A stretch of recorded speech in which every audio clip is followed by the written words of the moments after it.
if you're not priming your models and you're putting them in a foam case, you're asking for trouble. Yeah, that print's not going to stay on there, unfortunately. But, you know, like that is like right up my nerd, squiggly beast. I mean, like I love that. Up my nerd, up my street. But yeah, someone literally magnetized toast, and I was like, I wanted to say that's enough internet for one day, but it wasn't. I wanted more. It's going to look great in that cabinet. You've got your whole colour scheme, and then the magnet's actually almost part of the colour scheme. That's so cool. Because like I know that the humour's probably not for everyone, and sometimes I'm even doing stuff on there and I'm not even laughing myself. And I'm just like, if you're gaming with your models, you really should be putting some sort of varnish on them. Definitely. Am I allowed to paint in whatever colour? You can do what you want. It's your model. Yeah. You Gandalf the pink and just really hang on. Panda. Panda. Hi guys, welcome to another episode of the Sprue Goons Podcast. And before we get into it, I'd like to just start by thanking our sponsor for today's episode, which is Slapshot Showdown. So they've sent us some cool t-shirts. You can see there. I'm not saying that Darren can show you that. Look at that. Oh. That sounded really over the top, didn't it? So yeah, just a little bit about Slapshot Showdown. It's a skirmish miniatures sports game, which normally, like I think I've said in the past, I don't really care for sport in real life, but for some reason I absolutely love fantasy sport games. Yeah. Like Blood Bowl, Rumble Slam, and this joins that list. I love the idea of this fantasy hockey. It's played on a grid-based system from what I can see. Yeah. It's based in a world called Rinkhaven. Yeah. Which again, what a brilliant name. I love that. And it's like, you get like werewolves, vampires, cryptids, zombies. Yeah. And they've got they go up against human teams. Yeah. Elves, humans, dwarves. Yeah, all the typical fantasy kind of things. But it looks really cool. It's you handpick your roster of your team. You look for, it says a lot of it is it's about synergizing. Yeah. So rather than you get a team, you look for synergies in the players. I suppose it's kind of like it's basically ice hockey Blood Bowl. Yeah, definitely, yeah. I don't know. Yeah. So you can you can play the objective, score the points, or you can go a bit more. Yeah. Yeah, I'm just going to absolutely beat crap out. Yeah, there's also I think there's also going to be a campaign system to it. So you can do one-off scrimmages, or you can do tournaments and all that. So it looks really cool. The models, we've obviously painted a few of them. Yeah. I've painted I don't know if he's a monster, Frankenstein guy, but he's got the ref by his scruff of the neck, holding such a great model. Really, really cool. Really enjoy painting that. And then you've done the vampire, haven't you? Yeah. Turned out really well. Yeah, so the sort of the Dracula. Yeah, Dracula model. So they've got a Kickstarter. Yes. Not sure when it's launching. Not sure if they've announced the launch date, but I've signed up to it. Wait to see. Head over there and just kind of click the notify me. Yeah, on kind of launch, and you'll get all the information that you need, and it's just a really fun game. Yeah. They've got an Instagram page. Yes, follow them on Instagram. Kind of keep up to date with everything that's going on. Put the launch date on there. Yeah, But thanks again. Yeah, thanks again for sponsoring this episode. All right, should we get on with it then? Let's get into it. Right, so today we are joined by Julian from Warmag. He is our special guest. Yeah, another guest. We're rolling through him at the moment, aren't we? So, yeah. Hi, Julian. I'm on here early before you get really big. So I'm taking my chance before you forgot about me. We can always get you back on, when Oh, mate, yeah. I mean, we've got a lot of stuff in the pipeline, so hopefully, there'll be more to talk about, in the future as well. Yeah, that's cool. So we normally kind of start with our hobby nonsense, which is sort of just what we've been up to in the last couple of weeks. Yeah, so you might have to sit there patiently, Julian, while we rattle through this because no, it's fine. Yeah, I don't think there's much, to be honest, is there? Not really. It's a little bit, but what obviously kind of. I know you're, not kind of a massive Warhammer sweaty nerd. Kind of what have you been up to in the last kind of couple of weeks? Is it not what you'd expect from kind of running a business, I guess? Well, for Warmag, do you mean for Warmag? Yes, in general, yeah. Well, we're working on websites at the moment. Okay. The main thing is we've kind of, because we've been supplying community since 2013.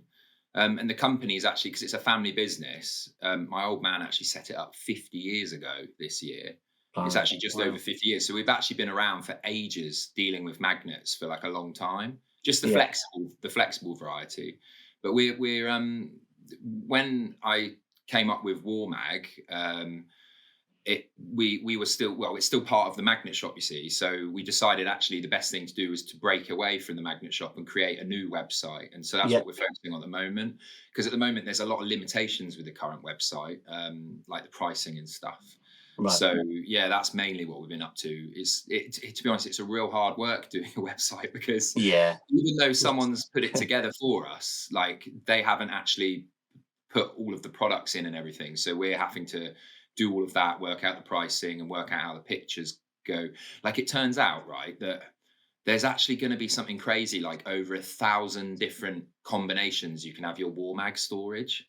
Wow. Like we never thought about that. And like my colleague, like Chloe, who's been working really hard on the website for me, she was just like kind of, not actually moaning, but she was like, God, there's so many combinations. There's like 1,000. And I was like, you don't even realize how marketable that is. Like, I didn't realize, like myself. And I was like, because you've got all these different variations and stuff. So we've just been like doing all of that, really trying to get it all into place. And like, we're not the most organized. Well, I'm not the most organized person ever. More creative kind of, really. Yeah. So while I do have an idea how it's supposed to be, and it's all like kind of under my direction, like, probably working with me is probably a bit of a definitely a bit of a nightmare. So we've just been working hard on that. By the way, I just got to warn you that the cat is coming in and out, and I've been trying to keep him at bay with treats, but he's just... Oh, I know your pain. And animals are welcome. Yeah, we had that on one of our episodes with my cat. He kept trying to get through the door, like, go away. You don't want to shut him out because it's not nice, is it? Like, no, it's not a good vibe. You kind of want to make sure that they're okay. But like, he's like, he literally turned up bang on 9:30. Always the way. Right on cue. There you go. Well, compared to Julian's busy website, ours is a bit rubbish, really, isn't it? Yeah. Well, we've almost a year ago, we picked up this is embarrassing. Go on. just me roasting Dickie for about 10 minutes. But we picked up Star Wars Shatterpoint, which was AMG's latest game. So a Star Wars skirmish game. It's a whole year now, isn't it? Mm. Yes. Yeah. So we picked up the core set, and we had intentions of painting it, playing it, whatnot. And it kind of just, we had a lot of other projects, and it kind of just got put on the back burner. And in the end, we sort of thought, we're not going to play it, we're not going to paint it. Let's get rid of it. So about 2 months ago, we I put it on eBay, and then we get a message like, 2 weeks ago? No, we went to the hobby shop, didn't we? Yeah, a week ago then. Yeah. I'm thinking about maybe getting into Shatterpoint. What?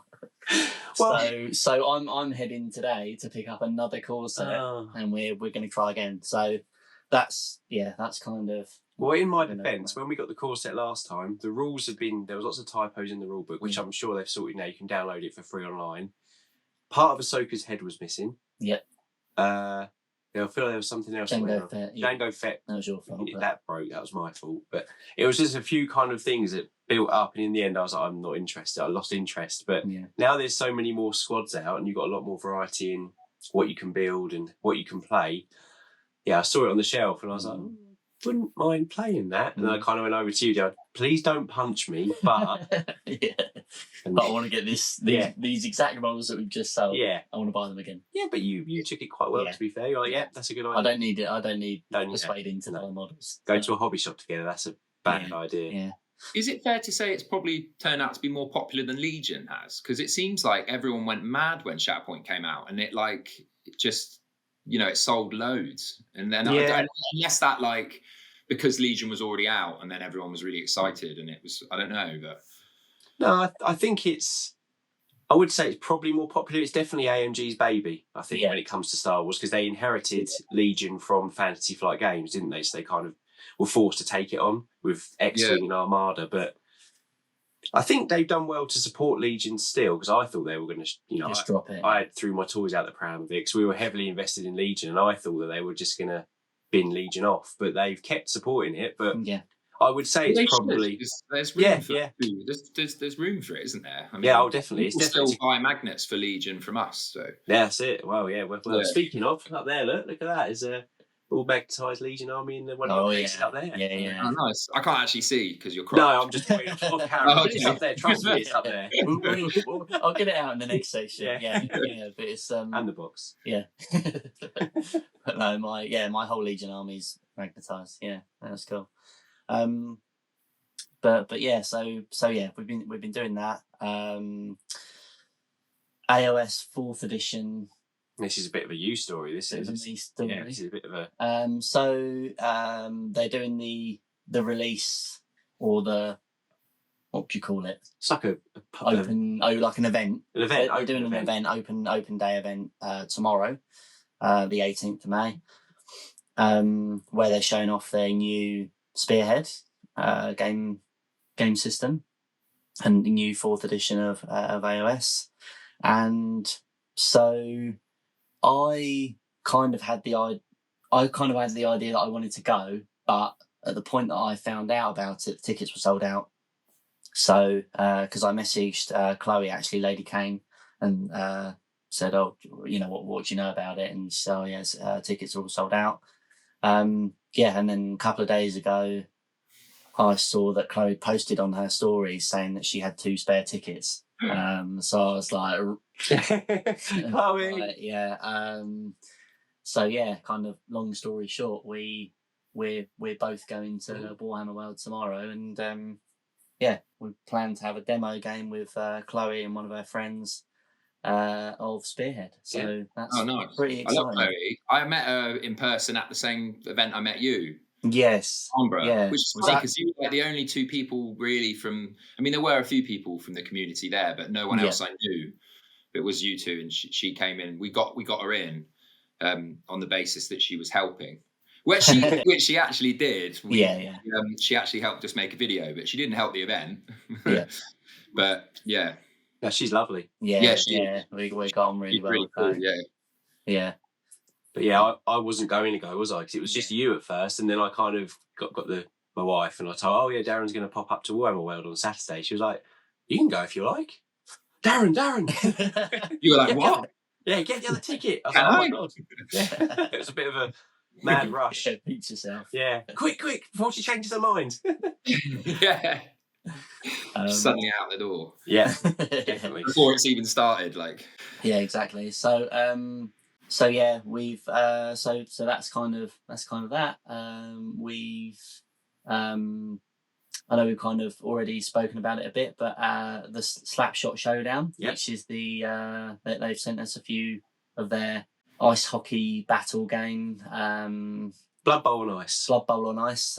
So I've been painting the Dracula model, and Dickie's been painting the Frankenstein. Yeah, he's like sounds so cool. This one. Yeah, and he's got a holding the ref up by his neck, by his collar. Such a cool model. Yeah, really good to paint as well. Yeah. So there'll be some kind of like reels and a bit of content around that. I'll always try and I know we've talked before on the podcast about kind of why we exist, in the kind of the hobby sphere, but the whole kind of point of what I try and do and the kind of the style of Dickie's painting and stuff like that is we try and make it a bit more fun, like a bit less serious. It can be quite a serious community, when things like Golden Demon come up and whatnot. Yeah. But yeah, I think we try and kind of bring the fun, I guess. You have to, I think, because it can be too serious, and it's like really like there's a lot of seriousness surrounding it, but it's like the characters are not serious. I mean, some of them are, but even when they are serious, it's like you'd be wearing a long bright purple robe with like crazy pointy beard and pointy hat, and it's like it's hard to take some of it seriously anyway, because it is all just so much fun, isn't it? Like the whole exactly. Yeah, it's the whole point is no matter what the theme is. Yeah, it's meant to be fun. That's it is a hobby, but apparently, not a lifestyle. What you're on about? And then I've been painting a little bit of my Arc World Imperials warband. Yeah, warband. Yeah, warband. Yeah, that's the word. Crew. No, not crew. Warband. So I painted the captain. Haven't put him on Instagram or anything yet. And we've booked the Arc World Weekender. Yep, in October. So yeah, we're really excited about that. So we've met Alex from Arc, who Warp Miniatures, who make Arc World.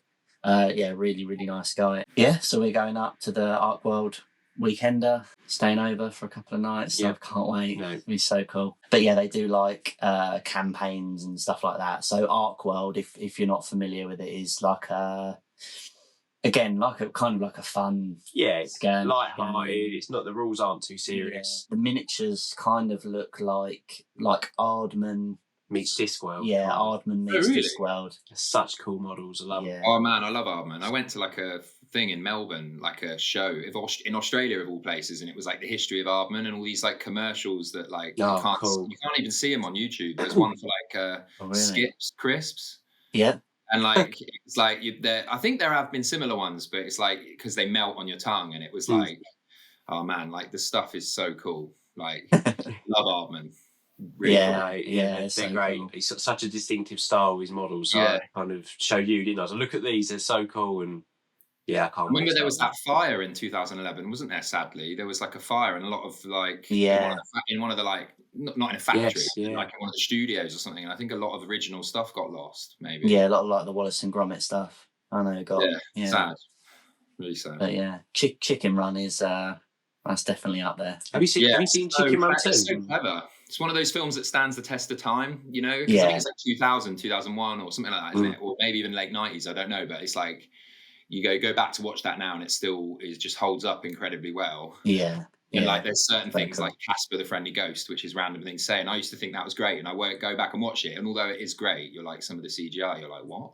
And I think this was good. This hasn't held up well. No. Yeah. So I think that's kind of it, really. Yeah. Not much hobby nonsense this week? No, we've my kind of usual, done a couple of contrast corners. I've got one to edit and bits and bobs. We've had a Star Wars day between the last podcast and this one. Yep. I did a Star Wars contrast corner. Painted an Obi-Wan Kenobi, which I think looked really good considering you did that in just contrast paint. 20 minutes. Yeah. Which Obi-Wan was it? It's the Legion one. Yeah. Clone Wars. Okay. Yeah, I've got the Shatterpoint Obi-Wan that I've had a bit of a malfunction with his lightsaber, so I don't really want to talk about. I'm going to say that's definitely hobby dogs. You painted the wrong colour? No, it broke.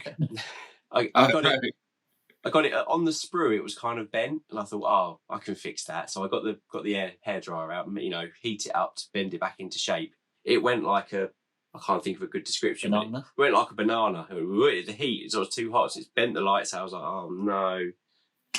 Basically, I saw a video. That was what you needed to defeat the Jedi all along, was just a boomerang. You ended up with a flaccid lightsaber. Yeah, not the first time, Darren. So I basically cut it off and I found some sewing pins. So I'm going to I saw a video on YouTube where you cut the lightsaber off that's broken and you essentially glue a safety pin, sewing pin on there. I've measured it, it's exactly the same width and length. Shut up. There's a joke there somewhere. So I've stuck that on, so hopefully it'll hold and I can paint that and no one will ever know. But everyone will know now. Apart from everyone. Everyone who watches this, but yeah. Sorry, AMG. So I think, apart from that massive hobby fail. End it on a hobby fail. That's about right. Okay, so the next bit, we're titled really Meeting Warmag. Yep, all about Julian. See what we can learn.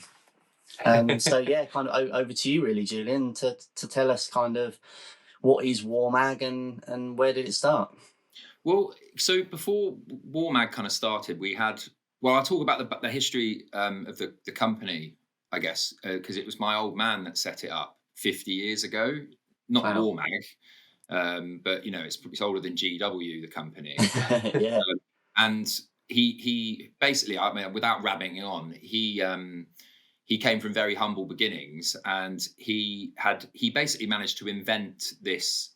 I don't know if you drive, but we used to have tax disc holders in cars. Yeah. Okay. Yeah. And there was a magnetic ring one. Yes. That used to stick the magnetic ring, right? Magnetax, it was called. Yeah. He actually invented that. Oh my God! Really? Wow. Yeah, that's cool. He actually was able to get a patent on it many years ago, and but he managed to get, and I can't say which company it is because I'll tell you the story of how it happened. But, he basically he was just making them in his house and had my grandparents just like packing it for him in the living room and stuff. And he had a friend that had a company, and he was able to get this quite big contract because this was back in the days before there was internet and you could just check things on Google. Yeah. And so he, because he was always making signs and all sorts of things like that, he made like a shop sign for his company and put it over his mate's shop and had people in there pretending to answer the phones when he had this meeting, and he got this really big company to come down, and they just believed it was his company, because the thing is he could do what they needed. Yeah. So it wasn't dishonest in that sense, but he knew they wouldn't take him seriously. Yeah. Because, he was literally just sitting in his living room like I am now. And so, yeah, he just, made, it's called Badger Design, the parent company, you see.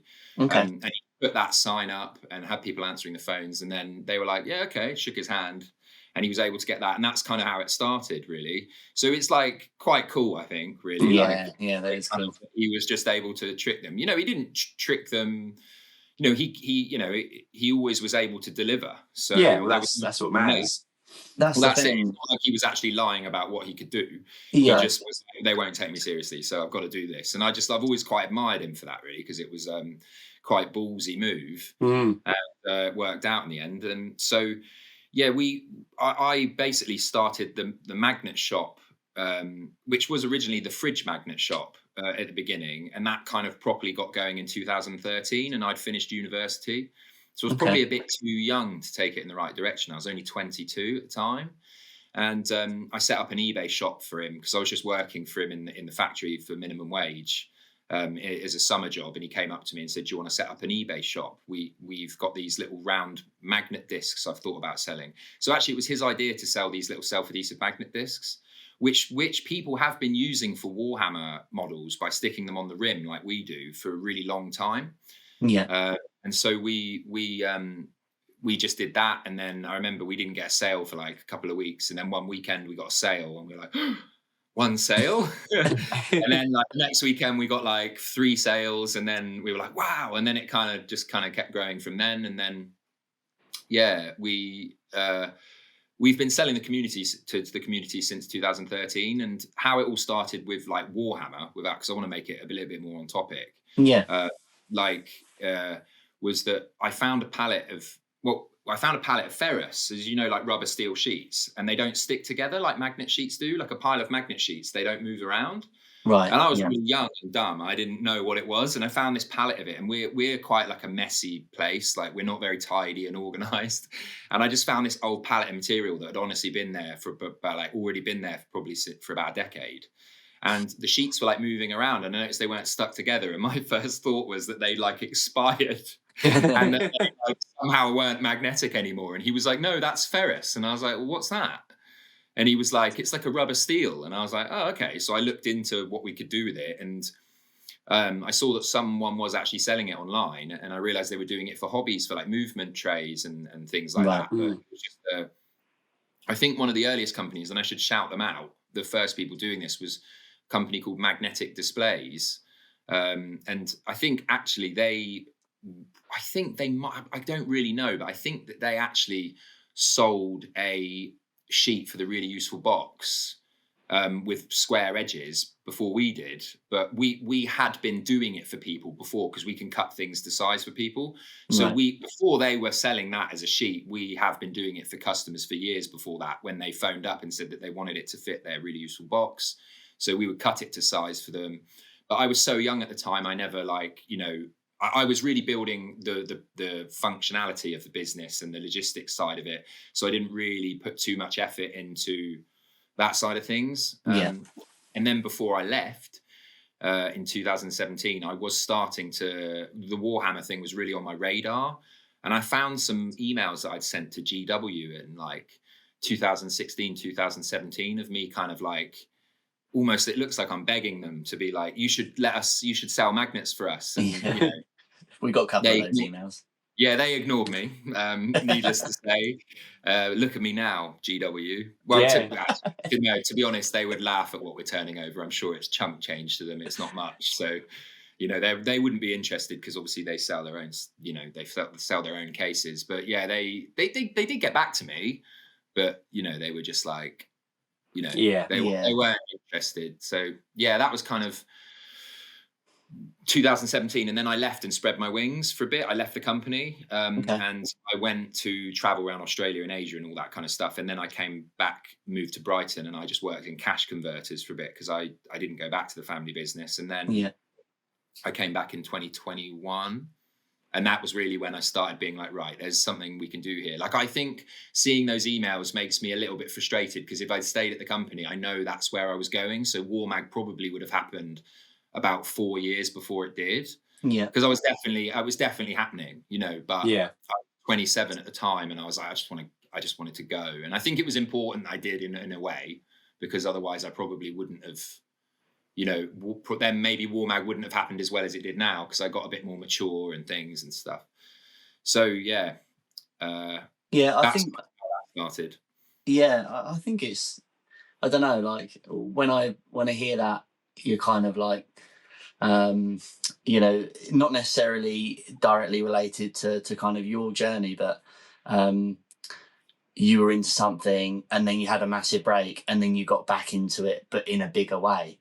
Yeah, we hear that so often in relation to like the hobby as well. So, you know, used to absolutely love Warhammer as a kid and whatnot, like when I was like 15 or whatever. And then people have like a massive break. And then it's almost like they need that break to then really appreciate the hobby. So it's almost like it's the same for your appreciation of the company and really having like a vision for where you wanted to go. Whereas maybe when you were there before, you didn't quite know, you have a direction as such. My mind was on other things and I kind of had to go and do those. You have to go and do those first, don't you? And then, you know, try that out. And I think as well, Warmag, older than GW in brackets. That should be your new there you go. Marketing. Yeah, we inspired GW. Yeah. Look at me now, GW. Yeah, that's cool. That's it's always great to hear like a. You love all that kind of thing as well. You like all the business kind of. Yeah, so I'm definitely kind of really interested in like business and I've got a lot of kind of experience certainly in kind of like small business and stuff like that just through where I work and as well. Yeah. So fascinated by stuff like that and websites, and I've got a load of experience in like websites and stuff like graphic design. So I find all that kind of like starting a business, building a brand, you know, the kind of the e-commerce side of it, I find it fascinating. So it's really kind of good to hear, you know, where you've kind of come from and where you are now. Well, I think one of the reasons like it's been able to flourish like it has, Warmag, is because of the like freedom I've had with things like that. So because no one's ever really been breathing down my neck and I've always just been, you know, I have got two people above me, like my sister, and then there's my other boss, Robbie, who's like my second-hand man with Warmag, really. You know, it's me and him, you know, kind of driving it forward. Like I've just had the freedom to do what I want. And I think that's been one of the strengths of it, really, is that I've just been able to just do that, really. And you know, the way it kind of started with the colourful base sheets and things was that, I mean, originally what I planned to do, and like Robbie loves a visual thing. Like if he doesn't, like if you tell him an idea, he doesn't really necessarily jump at it until he's kind of seen it working or until he's seen, I like that. And I kind of initially had the idea. I was like, well, you guys spend so long painting your figures and like, what are you doing that for? You're doing it to make them look nice and to make them look presentable, right? And you want them to look good on the battle mat, as it were. And like, you know, I thought in my head, I was like, well, why would you just want to put it on? And I don't want to sell the plain magnetic sheet short because it is a massive part of it, you know, and most people would rather just use plain sheet. But I realized that there was like a gap in the market for just like, why would you not want to put it on a nice background. Like when you're storing, like why would you not? I knew it was the right thing to do, and so I just thought, okay, well, I'll order in a plain coloured sheet, and I got this like bright apple green one and like a brown one. The brown one wasn't so nice, and then when Robbie saw it, he was like, what's that for? And then all of a sudden he was like really interested, and he was like, well, why don't we do designs? And I was like, well, I wanted to do designs, but I didn't think you were going to be like that interested. And he was like, well, cut it out with rounded corners too, so it fits the box perfectly. And I was like, well, again, I didn't think you were going to want it, because we can cut things on a guillotine, which is a lot cheaper, hence why the A4 sheets are a lot cheaper. And then it just kind of went from there, and we just went a bit mad with all the designs. Speaking of which, we're actually going to have 54 new designs on the website. Wow. And I can show you some of those. So there's going to be, you might have seen some of them at the show. We did have some of them at Okay. Yeah. I want to make a lot of them look like a battle mat does, but then like Robbie says, well, they don't really have to reflect a battle mat, and you can do some really, because there's a lot of really colourful people in the community, like, as and, people paint stormtroopers pink, and like squigs and things like that. People paint them all sorts of different colours. They're not just pink. I like the idea, not necessarily that they're like reflective of like a gaming surface, but more that they're like a complement to your army's colours. So like or theme, yeah, exactly. So I mean that can kind of mean both things. So for example, if you've got like a snow base, obviously then and you're putting them on a snowboard, then you're going to want a snow magnet. But the thought that you could do, like, if, for example, someone did Tau, God forbid, in like white and orange, you might have like a white and orange magnet. I think we already do. So then it's going to look great in that cabinet. You've got your whole colour scheme, and then the magnet's actually almost part of your colour scheme. That's so cool. There's something for everyone, I guess, with it as well. There's so many different possibilities of what you can do. And we've even got a little, because Really Useful Box have this little tray, which you can put in the 9 litre XL. You put that in the 9 litre, and then we're going to be putting, we should have released this ages ago. We got someone already, Kirioth. Do you know the YouTuber Kirioth? Yes, I saw your sponsor on his channel. Yeah, he's such a legend. He's such a nice guy. Yeah, and like he advertised that for us for ages ago, and we've not even released it yet. And it's so bad because we'll get round to it and we'll put it out, and then we're just so busy. And like we just you always come across problems, right? So they've made this tray like that goes in there, and then our base sheet kind of fits in, but it just doesn't, right? And it means that it's so frustrating, like, because it means that we have to make a different sheet size for that, which is not like we're being like, we don't want to have to do that. But when there's like going to be 84 designs in total, like we can't do that for every design because we don't have the money and the space for that. And like, it's just not possible to do. And also they probably wouldn't sell all of them, so because it's not going to be as popular as people just buying one. And, but that's going to be cool because it's like a double decker thing. So even from like the ice hockey, what's it called? Slapshot Showdown, is that right? Yes. Yeah. You could have like a stadium style thing with that, where you've got like the rink at the bottom and then kind of like a dugout or whatever on the top, or like kind of, or have the arena on the top. Sorry, the pitch on the top and then the dugout at the bottom or whatever. And so there's so many different ideas of things we can do. It's just that unfortunately we're not the biggest company ever, so it's like getting round to doing them is like it takes time. Yeah, it takes time, especially when it's me at the helm. Yeah. And like it's just The thing is, like nerds, like we're awful for it as well. We love our tarty extras. So like, I was looking at dice the other day, wasn't I, for the Giants for Age of Sigmar. I was like, I want to get the dice. Well, they're just D6s, but they've got giant feet on the 6. I need to get them. So having like a case where you could have like almost like a display case, it's magnetised with the ice rink, like you said about Slapshot Showdown. You can have like the ice rink with like the stalls and the dug and all that. I'd love that. Oh, look at this. This is my carry case, but it looks like it's like a display box, if you know what I mean. It's almost like flexing, like turning up to a tournament. There we go. I'll just put my army down in my themed case. Well, that kind of thing could be done as well, because like we could just there is a tray that Really Useful Box sell as well, which has just got little dividers in it, and I think people already do put like dice and like maybe a pencil and like things in there. So there's so many different possibilities. I think someone was putting in a rule book. I think actually I've just realized I've not replied to him about it, but he was putting a rule book in the top. 41st Millennium Dave, he's called, really nice guy. Yeah. And yeah, I think it was his idea. He was saying he wanted to put his minis on the bottom and then a rule book in the top. There's so many different things you can do with the really useful box.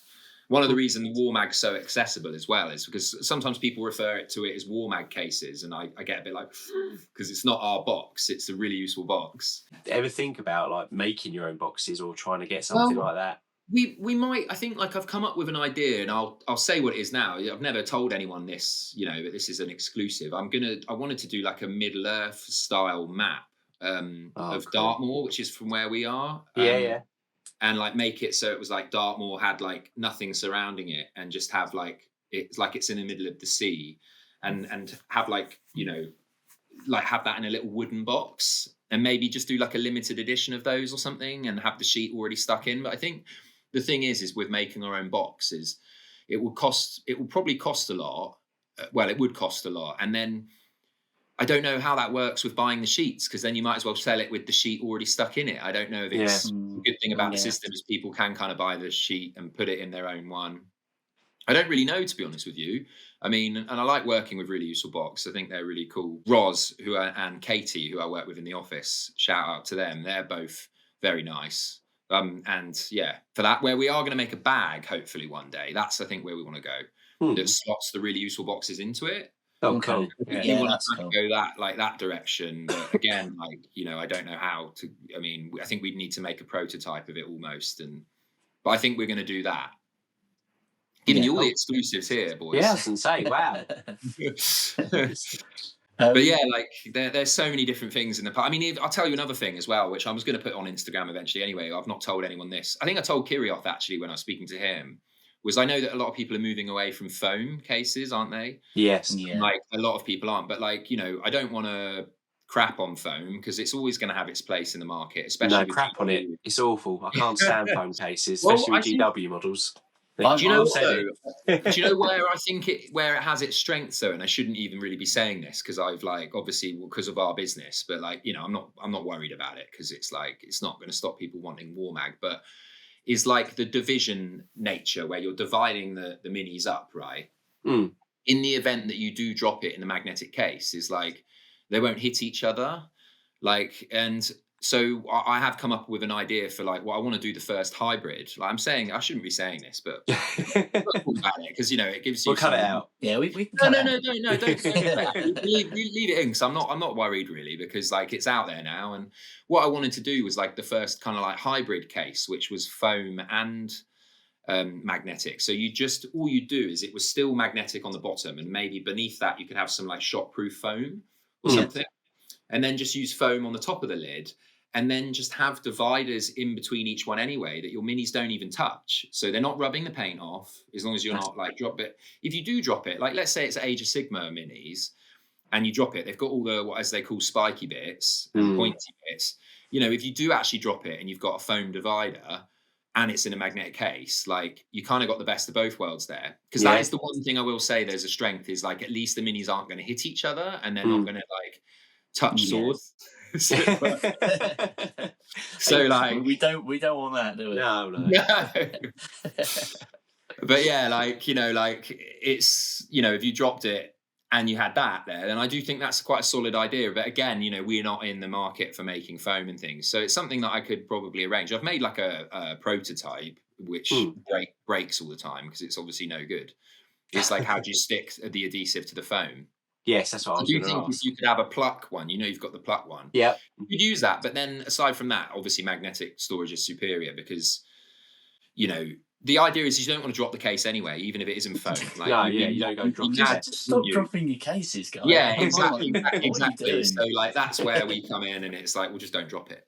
Yeah, I'd be tempted to say... You're writing this down now, and this isn't gone live yet. We can get in the market here. Yeah. Magnetic cases. I'm kind of, my... inside my head is Minority Report. It's... No. What all the numbers... But I'd be tempted to just exactly as your cases are, but just with foam on the outside. What, I've thought about that as well. The models aren't the move because they're magnetised. You've just got to stop the box breaking when it hits the floor. Yeah, I think you'd still need it on the top too, like on the top of the inside of the lid. But I thought about that anyway. I was just going to call it like the Warmag pillow or something like that. I think that's a good name. Yeah, I have thought about that. Like I've thought about everything, to be honest with you. Yeah. Like, it's what to concentrate on, isn't it? That's the hard part. It's like we can't do everything. I mean, some people are always like, oh, you should make, like plastic bases with the magnets already in. And I know some people that have already done that. And there's even I'll shout out the guys at Trident FutureWorks, a lovely bunch, 2 guys. Like they've come up with a cool case, and they actually followed me, and I actually followed them back because I thought, you know what, like they're what I noticed was that people were using our magnets with their system, but they have a really cool little thing which they've made. I had already thought of this, but not in the way they made it, like which was just a base that you can clip round your Mini. And it's got a magnet in the bottom and you put it in. But it's just like they've got a similar thing where you could clip 5 together and like with magnets on. And I think they really should release that because I think it's a really cool idea. But, I don't think it's ever really going to get in the way of what we're doing because you've got so many different types of people. And, everyone has a different opinion on how they should magnetize their base. Some people want it really strong. Some people want it flush. Like some people like that it sticks and a little bit on the rim and sticks a bit of extra height to the Mini. Like my mate Johnny, Iron Wolf Hobbies. Shout out to him. He really likes that it kind of gives it a mini plinth that it sticks on. Without going too much, I tried to kind of like focus on what the community wants, and I knew that people wanted them flush. And since day one. I know that people have wanted that, so I obsessed with. I think you've seen the foam back magnet, haven't you? The one that goes inside the base. I don't know. I think I hope I've sent you some.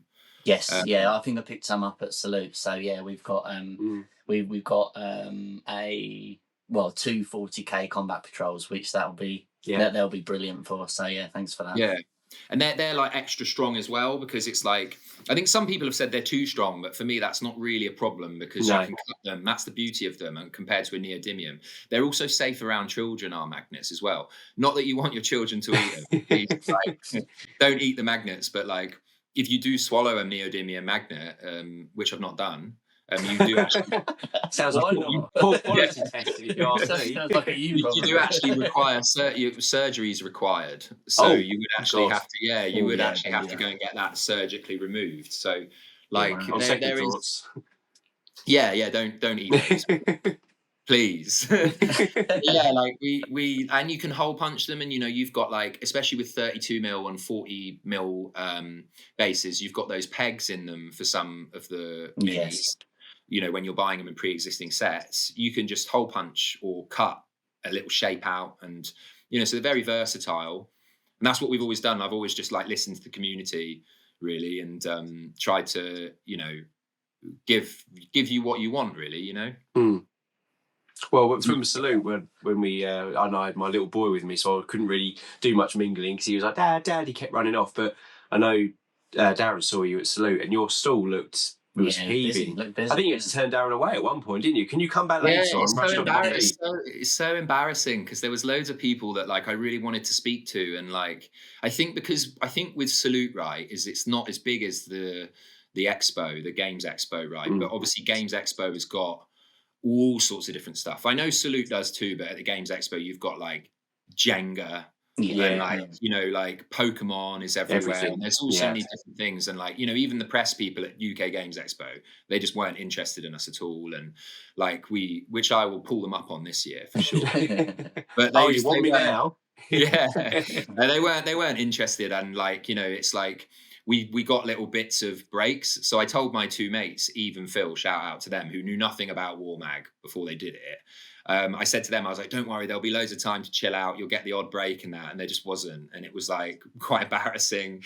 And there was loads of different people I wanted to speak to. And then they kept coming by the stall and like, I'm a real overthinker, right? And like, I'm always apologizing and stuff. And I was like, just so embarrassed because like, there were so many people I just couldn't speak to. I'm like, oh, I'm so sorry. Like, but I can't, like, I just couldn't leave it. Like, just, I think, we're not very organized, as you can see from the stall. So we're getting there. And like, this is going to be the Games Expo, I think, is going to be my 6th show.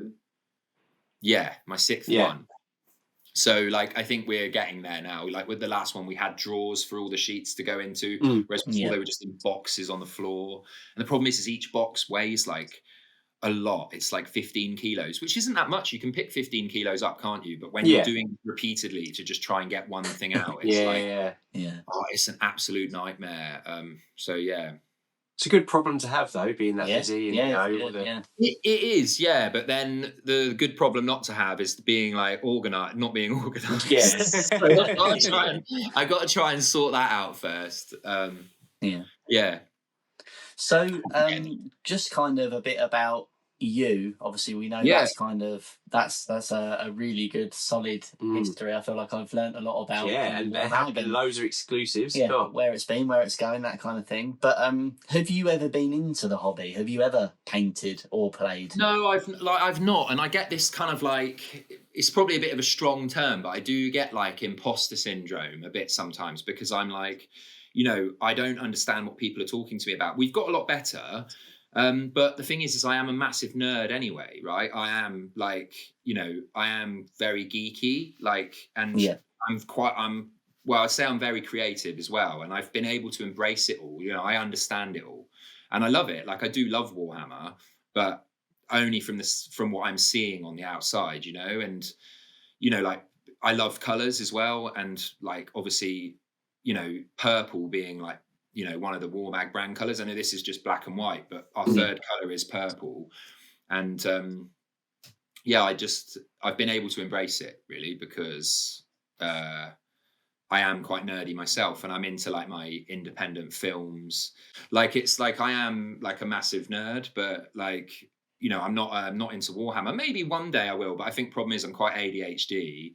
So like, I don't know if I'd have the patience. I reckon I could get into painting it for sure. Yeah. Like, that is something that I would never say no to. Like, love to try doing that sometime, but like, it's just not something I'm into. But, we've had people emailing us since years ago wanting magnets for, 32 mil base size and things like that. So I knew it was the right thing to do. Yeah. And it's been fun. It's been like the funnest thing we've ever done. Like, the magnet shop is bigger than Warmag. Like, hopefully not forever, but like, we sell lots of things on there, and like, I don't want to like sell them short, but they're not as fun. And like, our customers at the magnet shop only buy like one thing, and then they go again and they never come back. And this is the first time where we've been like involved in a community, and I've been able to do the Instagram, and that was something I only set up at the last expo. I set it up while I was at the expo, and probably going off topic again, aren't I? No, it's all right, it's fine. That's normal for us. Yeah, so we always skirt around the topic. I wouldn't worry about that. Yeah. But so I've been able to embrace it and fit in, I think. I think I'm fitting in a little bit, but then like, I have been a bit out there on Instagram, and I kind of just rolled with it anyway, because like, I know that the humor is probably not for everyone. And sometimes I'm even doing stuff on there and I'm not even laughing myself. And I'm just doing it like really deadpan in the face, but it is kind of me. Like, I've definitely got my, like, everyone always says it about me at work. I've got I don't think it, but like, everyone says I've got my quirks, and that's kind of, I just wanted it to be a bit fun. And like, there is a core of really dedicated followers that do find it funny, even when sometimes I'm like, why are you laughing at that? I'm embarrassing myself here. But like, we just kind of try and do it. I try and do it all with a bit of sense of humor, and try and like, because I think people are looking at it and they're like, is this a business? Like, one guy actually thought we weren't connected to the magnet shop. He was like, he actually thought that we were pretending, and like, that we were trying to rip people off. And I was like, well, I'm not going to get the blue tick, because like, that's going to be a bit weird.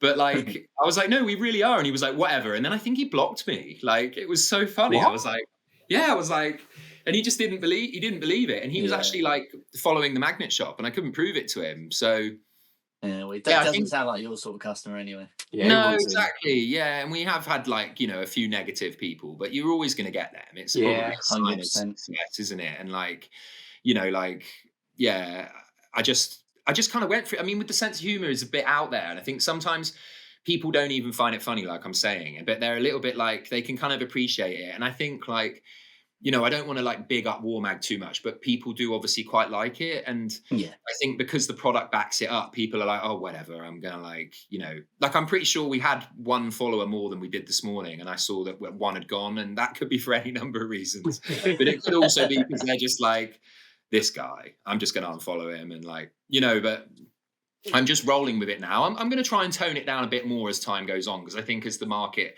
especially we grow to like, a more foreign audience as well, they might not understand it and be like, what are they talking about? Like, you know, but I think I don't want to go off topic too much, but I've got some mates in Margate, and they set up an actual museum called the Crab Museum.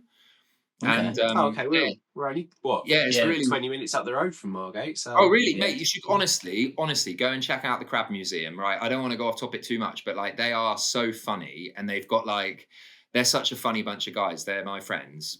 And they aren't like, they're nothing like Warmag is, the way that they are on there, but they use a lot of memes, and they've got this like really out there sense of humor, and it like, it's inspired me to just not worry about what everyone else thinks, basically. And that's what they do. And they're going out there with this like, honestly, they're so funny. They've just got this like, but they've got like an underlying message about the environment, which is really good and stuff. And they literally, it's a legit museum. Like, it's a legit one. You look at their page and you probably think like, is this real? Like, they're just making jokes about crabs and like stuff. And like, you know, that kind of was very, very inspiring for me. Like, you know, I've not copied them at all. Like, we're completely different. Like, my humor is way more childish, but like, they are just out there, and it's made me think, well, like, why not have a bit more fun? And like, you know, a lot of the brands out there, they are really serious, and that's not to like crap on them. It's because, you know, they're all great brands, but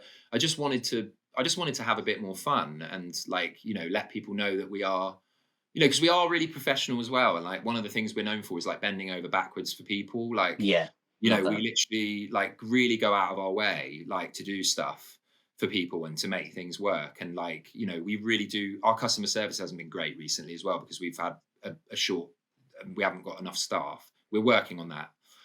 But like, you know, we really do care, and we really, really do go out of our way. And if things go wrong, we put it right. And, you know, we're now like, you know, helping people with returns more than we were before, and making sure we can get stuff back without them paying for it, even if they've made a mistake. I mean, I don't want to shout about that too much. Keep that. Maybe edit that bit out. Edit that out. Like, send it back for free. I don't mind.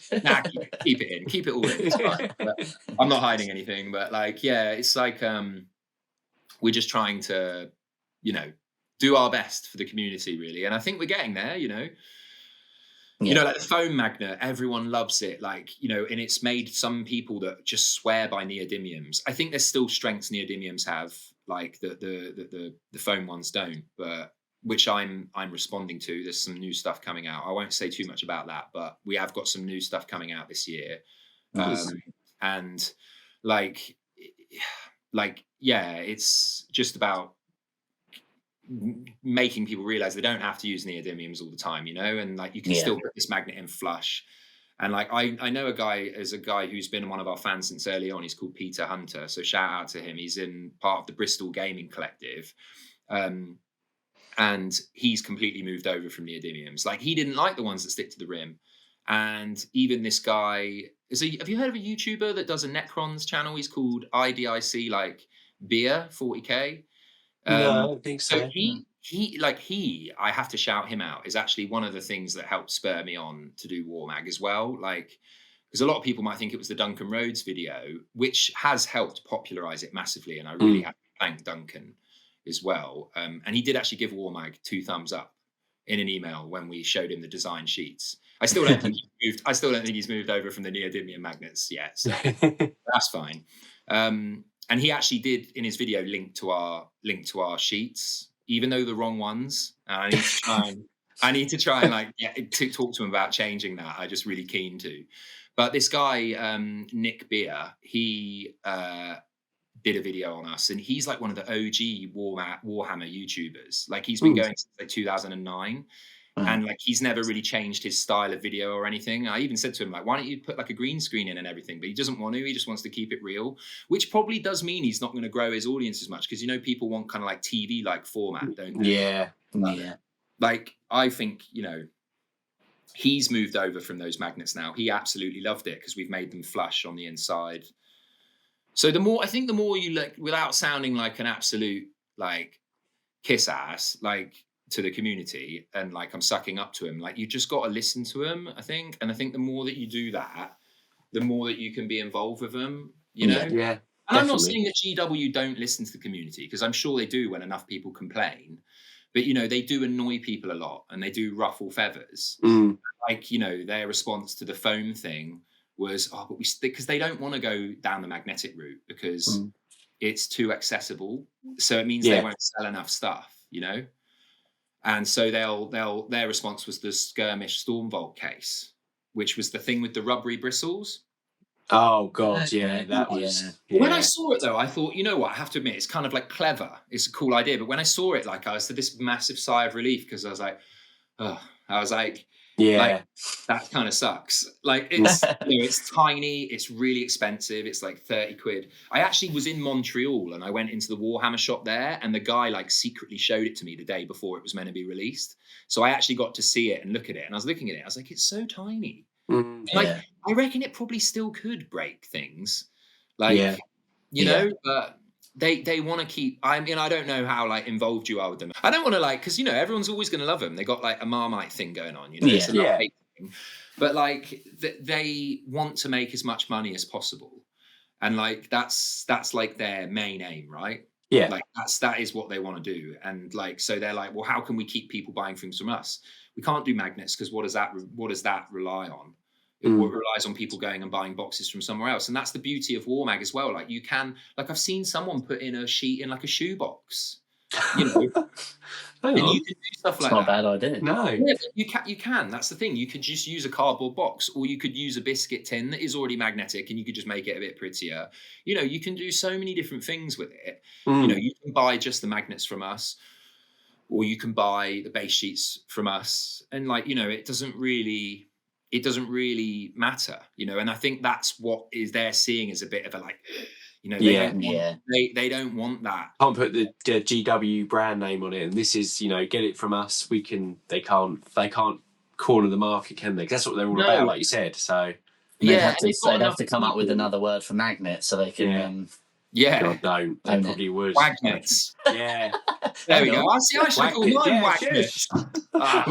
Maybe we can't give them ideas. Wagnets. There we go. That is. I've never even thought of that. We've got to definitely do that. The Warmag Wagnets. Oh, that's Get your army wagneted up. Wagneted, yeah. Wagnet your army.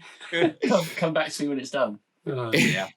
But yeah, it would mean like that they can't get the boxes from somewhere else. And I actually know like someone that I know that used to work at GW. I'm not going to say who, right? I really can't say who. But they were telling me that all of the people that work in the studios there that paint minis and stuff for all the photography and that, they all use magnetic storage, all of them. Yeah. So it just goes to show you, like, you know, and actually even a member of staff from Games Workshop came over to us at the expo last time, and he was loving Warmag so much. And so I gave him a Warmag t-shirt. We didn't charge him for it. I was like, but you've got to promise me you're going to put this on and you're going to go back there. You're going to go back there and wear it as like some really tragic power move that obviously had no impact on anyone. Yeah. I was just he got fired. That was it. Yeah. Just cost him his job. Yeah. No, well. Brilliant. Cool. Well, that's Well, I think we've definitely kind of covered Warmag. So I think we'll get into the main topic. It's going to be, I feel like we've kind of covered on a lot of it already. But yeah, it'll be kind of like a little bit of a shorter one this week. More but closing comments than But yeah. So how to look after your models. So the main kind of, obviously the reason we've got Julian on, and it's almost like it's been planned. Yeah, crazy, isn't it? Yeah. So yeah, we've kind of like covered, you know, the importance of a good case. We've talked about difference between foam, magnet, that sort of thing. But yeah, I think one of my things is, I don't know, it's a bit of a weird one, like almost like a jokey point, but when models are like really expensive, I know some people don't necessarily enjoy painting, but when people like rush the painting, or I almost feel like that's not looking after your models, because it's like they deserve more kind of time. But I know that's kind of not everyone's bag. This is aimed at you, John, my brother. He's bought a whole Legion army, clone army, and it's chucked in an Amazon box. Yes. They've fallen off bases, they're not painted. Oh, God, it annoys me just looking at them. When I go out to the garage and I see them chucked in an Amazon box, you just think, oh, my God, what are you doing? Even if you haven't painted them, at least put them in a box so they're... Yeah, because some of the clone troopers have fallen off their flight stands, haven't they? And, I'm getting... Gluing them back together at the event kind of thing. Yeah. No, I'll be gluing them back. Actually, he hasn't even got any glue. Oh, can you glue that? Oh, okay, then. Yeah. So, maybe that's what he's just thinking. He can just get you to glue it. He's always got that in the back of his mind. He's like, as long as he's there to glue them. Yeah. That's where the thing is, and it's why I've painted his Anakin, you've painted the Obi-Wan he's got now. So slowly we're painting his army for him and all. But yeah, I do think it does sort of, since we've kind of gone over to like the magnetized, like we said before, my whole Legion army is magnetized. Even when I paint stuff like Contrast Corner, and I'm kind of like, maybe I'll put it in I've got like a little skirmish case, like a war cry case, but it's flexible foam, the kind of, so not the rigid foam, but the whatever. Yeah, it slightly breaks my heart when I have to put like your the Slapshot, the Frankenstein guy. It rubs it off, doesn't it? I think it can rub it off the pen. Yeah, and that's kind of it kind of goes on to another main point, which is, if you're gaming with your models, you really should be putting some sort of varnish on them. Definitely. Because again, like you said, like getting put in cases, rubbed around, the foam can rub them off if they do get knocked over in a case. Yeah, because that will help. If you varnish them, that will help them kind of come in and out of a foam case, but. Yeah.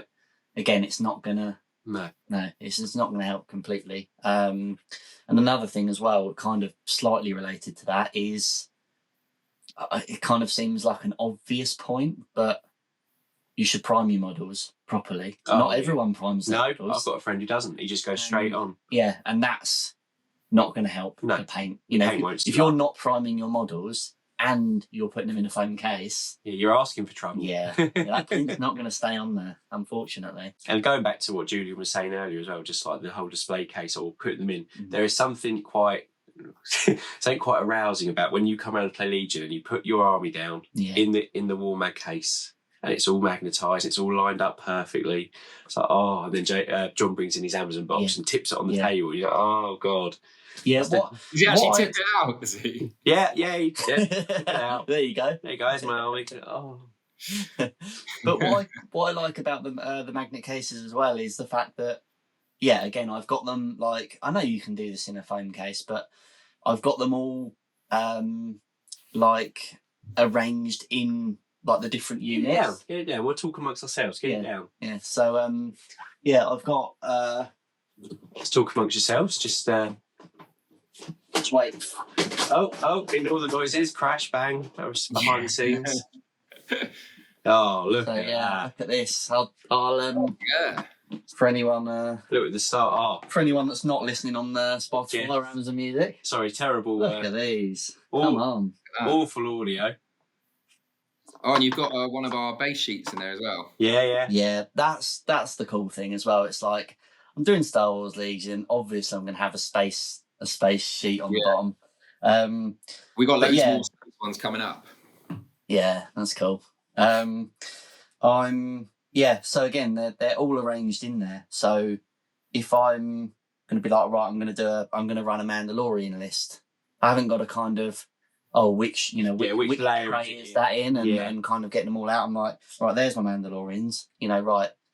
Sit this on the table, get the models out you need. Everything else is still in there. You're not kind of, again, like you said before, the models aren't rowing it against each other or anything like that.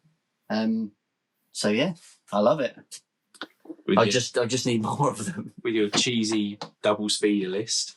Do you know what as well? Because you've been able to, something I didn't really think about, another way of being able to take care of them is because you're able to put 2 different sizes in one box. Like maybe you might have required 2 foam things before. Oh, 100%. So I don't even know only one thing to focus on, not dropping. Yeah, yeah, exactly. And that sounds silly, but I mean it. Like, you know, like if you actually had to carry like 2 foam bags, there's a chance you're not going to be able to look after them as well as one when you're going from one place to another. Yeah, exactly. The fact that you've got a big, I think that's a massive selling point in that even in the case that's down there, like the GW one, if you wanted to put the air speeders in there, for example, I wouldn't. You wouldn't. No. So, you know, and they're on long stems as well. So the good thing about a big magnetized case and the fact that the magnets are strong is you don't have to get like different things for like your monsters and your core. Like you could put everything in there. You know, maybe you might need 2, but yeah, there's no. You don't, like I say, I've got my air speeders in there, and then I've got all the ground troops, and I've got the Mandalorians. They're all different heights. But the only thing I would say is because the magnets are strong, something like the airspeeder, I made this mistake, but something like the airspeeder, obviously it makes sense to pick it up from the base. Yeah. Because the magnets are strong and it's on like a 60mm base? Yeah, no, bigger than that, isn't it? So you've got a lot of magnet holding that down. So I kind of picked it up from the airspeeder and obviously it came off the base, but I don't know what I was expecting. Yeah, you have to be a bit careful, I think, because the glue's only so strong, I suppose. Yeah, exactly. Yeah. I think I feel rather that than I've got to glue it back to the base, then you open up a foam case and the weapon snap, this has come off, the paint, you know. Yeah, and next time I should be picking it up from the base. Yeah, that use an error. That leads me on to my next point. But in terms of one of the biggest things, how to look after your models, especially if you've spent a long time painting them, is not to pick them up from the model. No. And that's nothing to do with cases. That's when you're gaming because you've got a lot of oil in your hands, or on your hands, should I say? Well, both. But yeah, you should be picking them up from the bases. You know, moving them on the board from the bases. You shouldn't be touching the models. Yeah. So I shouldn't have touched my airspeeder anyway. Yeah. So it's all your fault. Made a cardinal sin. Complete user error. It helps to have fingernails too, I think, which... Yes. Sometimes I don't. Yes. No. Especially when they're magnetised. So, that definitely helps too. Just got to be a bit careful, because otherwise there's too much pivot, I think, isn't there? If you're picking it up from the model, it's like so much leverage, you can just bend it. Yes. Oh, definitely. Yeah, definitely. Yeah, you should definitely be picking it up from the base. But yeah, I'd say as well, like, it's not necessarily about like directly related to looking after your models, but I would say if you've spent a long time painting them, you should have, I mean, this is kind of space dependent, but you should have some sort of display. I'm massively hypocritical, but then I am. You're in process of moving. Yeah, I haven't got space. I will get a display case, but you know, somewhere to display them, somewhere to show them off. You know, you've spent ages painting them. And like you said, the example with kind of John and the Clone Troopers, like he hasn't spent hours on those, but I know there are people that spend absolutely ages painting a model or painting like 40 clan rats. I know we always say clan rats, so I like it. But 40 like Skaven clan rats, and then they're chucking them in a box. Like they're all rubbing together. They haven't varnished them. They're picking up by the model. Weapons are broke. They're not in a display case. It's like it's making me feel icky just thinking about. You shouldn't be doing the hobby. No. I suppose you're going to need to be able to take the pride in it too. Yes. I guess it's still quite admirable that some people do, like, to play devil's advocate. Like, I suppose that people do just love it so much they're willing to just turn up with it in any way. Yeah, and that's an Amazon box. But I think that's because we're coming at it from like a painter's point of view. Obviously, a gamer does. My brother's a gamer. He doesn't care. He'll chuck it. He said to me before, he'll use coins if he has to. He just likes the gameplay. Yeah. Whereas you and me are, this is, our channel is like is a miniature painting channel really. So, although we kind of, like say, bring the fun, we do like to be serious painters as well, and kind of push ourselves and all the normal stuff. But yeah, I mean, people obviously chuck models in boxes unpainted, you know, so they're just grey, which I almost prefer, because I'm like, well, at least you're not messing up the paint job. Do you get many people turning up to play with them not painted? Yeah, you do. You can't play a tournament unpainted. Well, it depends what tournament. Yes. A GW one you can't. Yeah. But depends the tournament organiser. Yeah. But no, a lot of people do play unpainted. We went up to Element Games last year. There was a Star Wars Legion tournament going, so we thought, we didn't take part, but we thought, we'll watch. And one of the guys had it was a half-built model, wasn't it? Just a grey Tom rider. Tom rider without the rider. Yeah, without a rider. It's like, what are you doing? Yeah, we had a bit of a meltdown, but I think because we hadn't been up to Element Games in Stockport before, and we went up there, like I say, there was a Legion tournament on, and I think our expectation was we were really into Legion. We'd painted both of our armies, not actually spent loads of time on them, but they looked, you know, decent, and we were like, oh, we haven't spent that much time, but we're going to a tournament. We're gonna be wowed. You know, this is kind of like Warhammer World museum equivalent. You know, we're gonna go up and see some absolutely stunning armies on the boards, you know, on the tournament. And yeah, we were disappointed. So there were some good armies. To be fair, there were some good paint jobs, but the majority, I would say, mainly grey. So I wouldn't say it's common, but it's not unheard of to people turn up with unpainted armies. Yeah. Noobs. Yeah. Kind of just get a little bit frowned upon, maybe. Yeah. Some people. I wouldn't. I mean, I would paint. I wouldn't want to do that. Like, it's not part of the fun. Like, that's the cool thing about the hobby, isn't it? It's this two different things, which I guess adds to its niche, like, kind of thing. It's like how it's literally like painting it and then playing a game too. Yeah. You can't really say that about. Well, I suppose that's just tabletop miniatures, but like, it's just I find that very fascinating that it's like two interests. Yeah, because you'll get people that just never play. I only paint and collect. I've got a 3,000 point army, but I don't play. I painted it all and it sits in my cabinet, but I don't. But then you get the other end where people are like, I've got 3,000 points of grey plastic that I have no intention of ever painting, but I've won a tournament with. Yeah, and our kind of normal thing, you know, when talking to someone that is kind of, you know, massively into the hobby, if we don't know already, is, you know, are you a painter or a gamer? You know, and it is quite. I'd say we're a bit of both. We're mainly painters. Yeah. But it does. Yeah, there is that sort of, I think, slight separation. You'll always lean more towards one than the other. But I think so. Yeah. Yeah. I think it's one of those things where, in an ideal world, I think people would want to be both, but you do have to prioritise, you know, your time and think, well, actually, if I much prefer gaming, then it makes sense to game with unpainted models. Whereas if I much prefer painting, it makes sense to not have as many games and spend that time painting. You know, it's kind of, you will prioritise your time, sort of accordingly. But I feel like we kind of struggle with it. Well, we spend a lot more time, more time painting than gaming. But yeah, it kind of depends on the game as well. If you're really into the game, it can actually spur you on to paint. And that's something I've been banging on about for ages, but there's nothing better for motivation than having a game with unpainted models, you know, but for us, because like you said, I wouldn't want to do that. Like, we don't want to do that. So when we have a game and it's like, oh, that game was absolutely brilliant, but everything's unpainted, but like, right, you know, now we're going to go and paint these models, you know, that's we're desperate to paint them. Whereas when you haven't had a game, you sort of don't really know what you're missing, so you don't mind kind of leaving them grey sometimes. Yeah.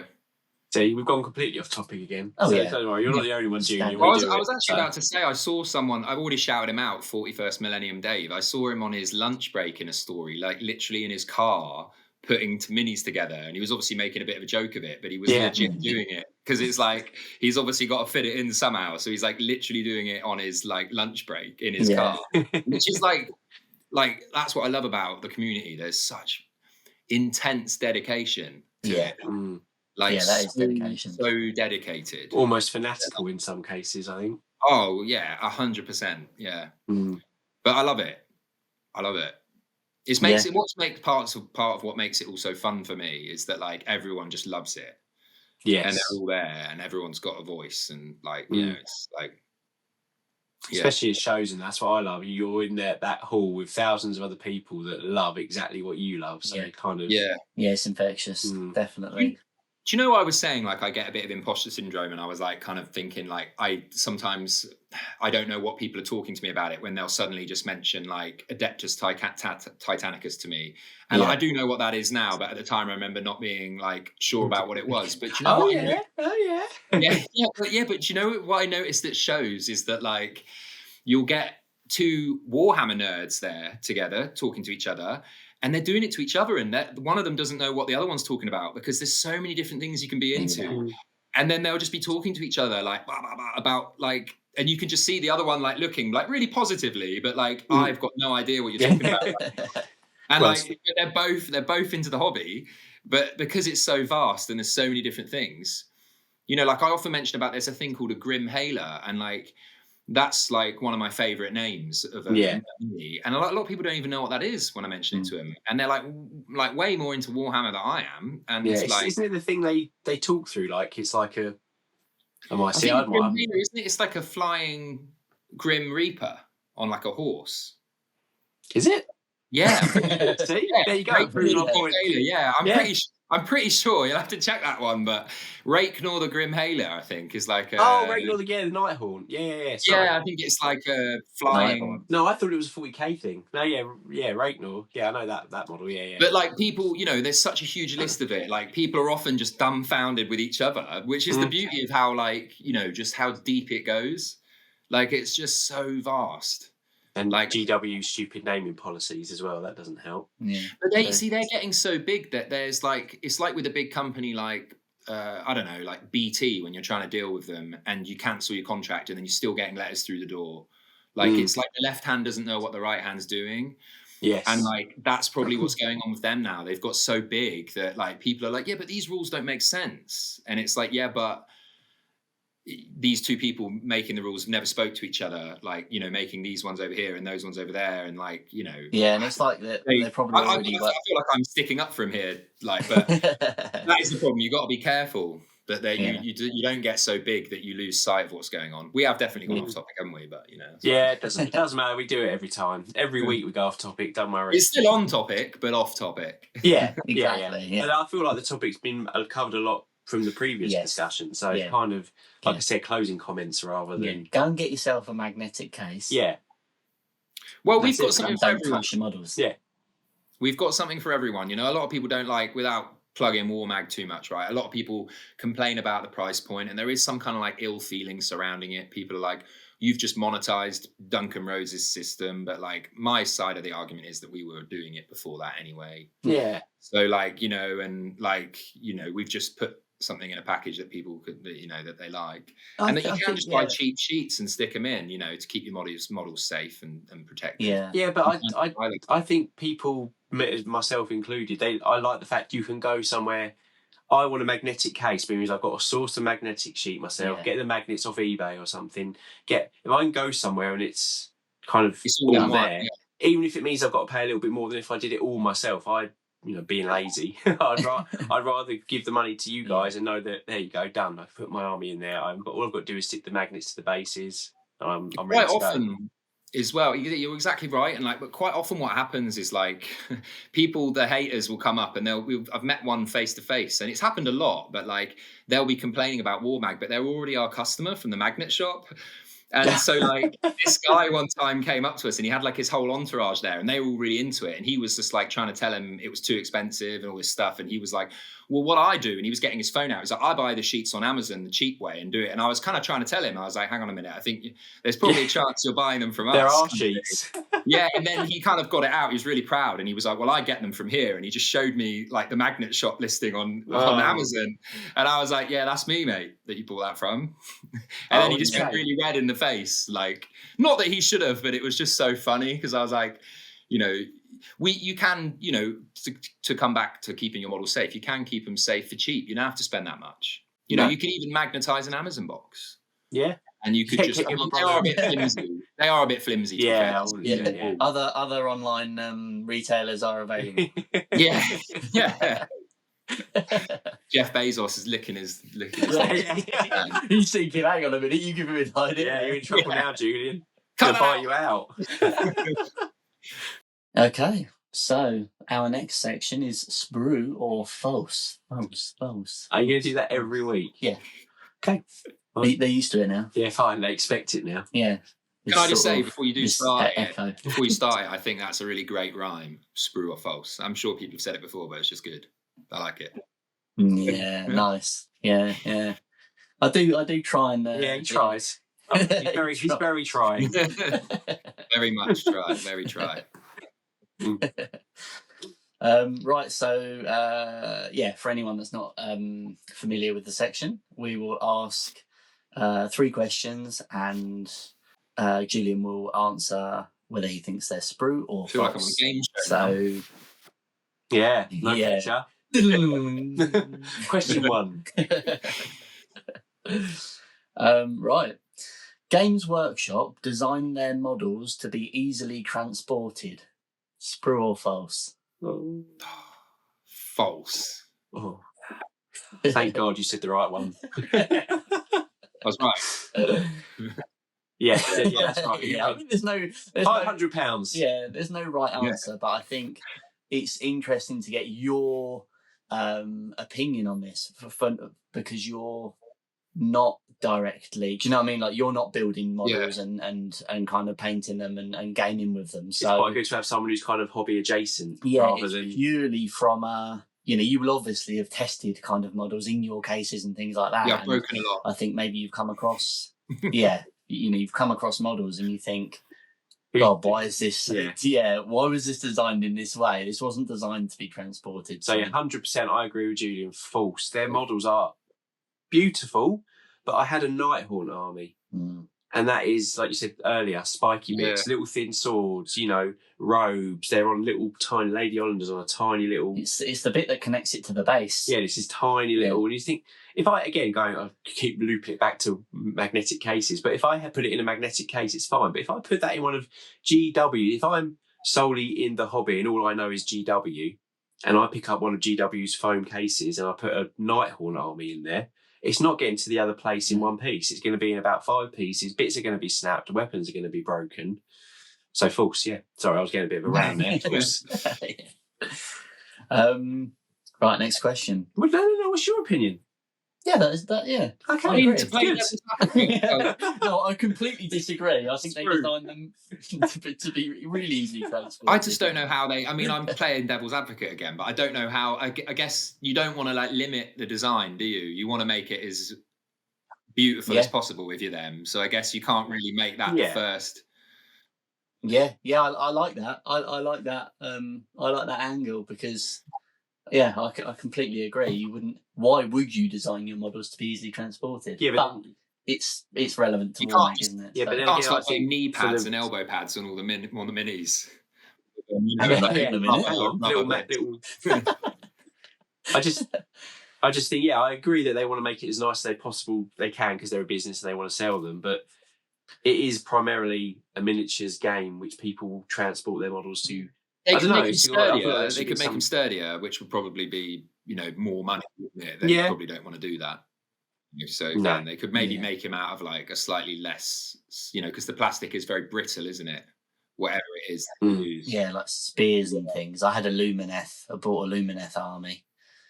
The spears are about 3 foot long. Spears are really long, and a few of them kind of broke on a few occasions. And it's like anything when it breaks, it never kind of goes back the same. You can kind of glue it back, but first of all, it's more fragile if it's been glued, but also you will see that join. Yeah, and what for me, because I'm a bit of a tart, I know it's broken. Yeah, makes sense. So I'm like, I'm waiting for that to snap again, and it annoys me.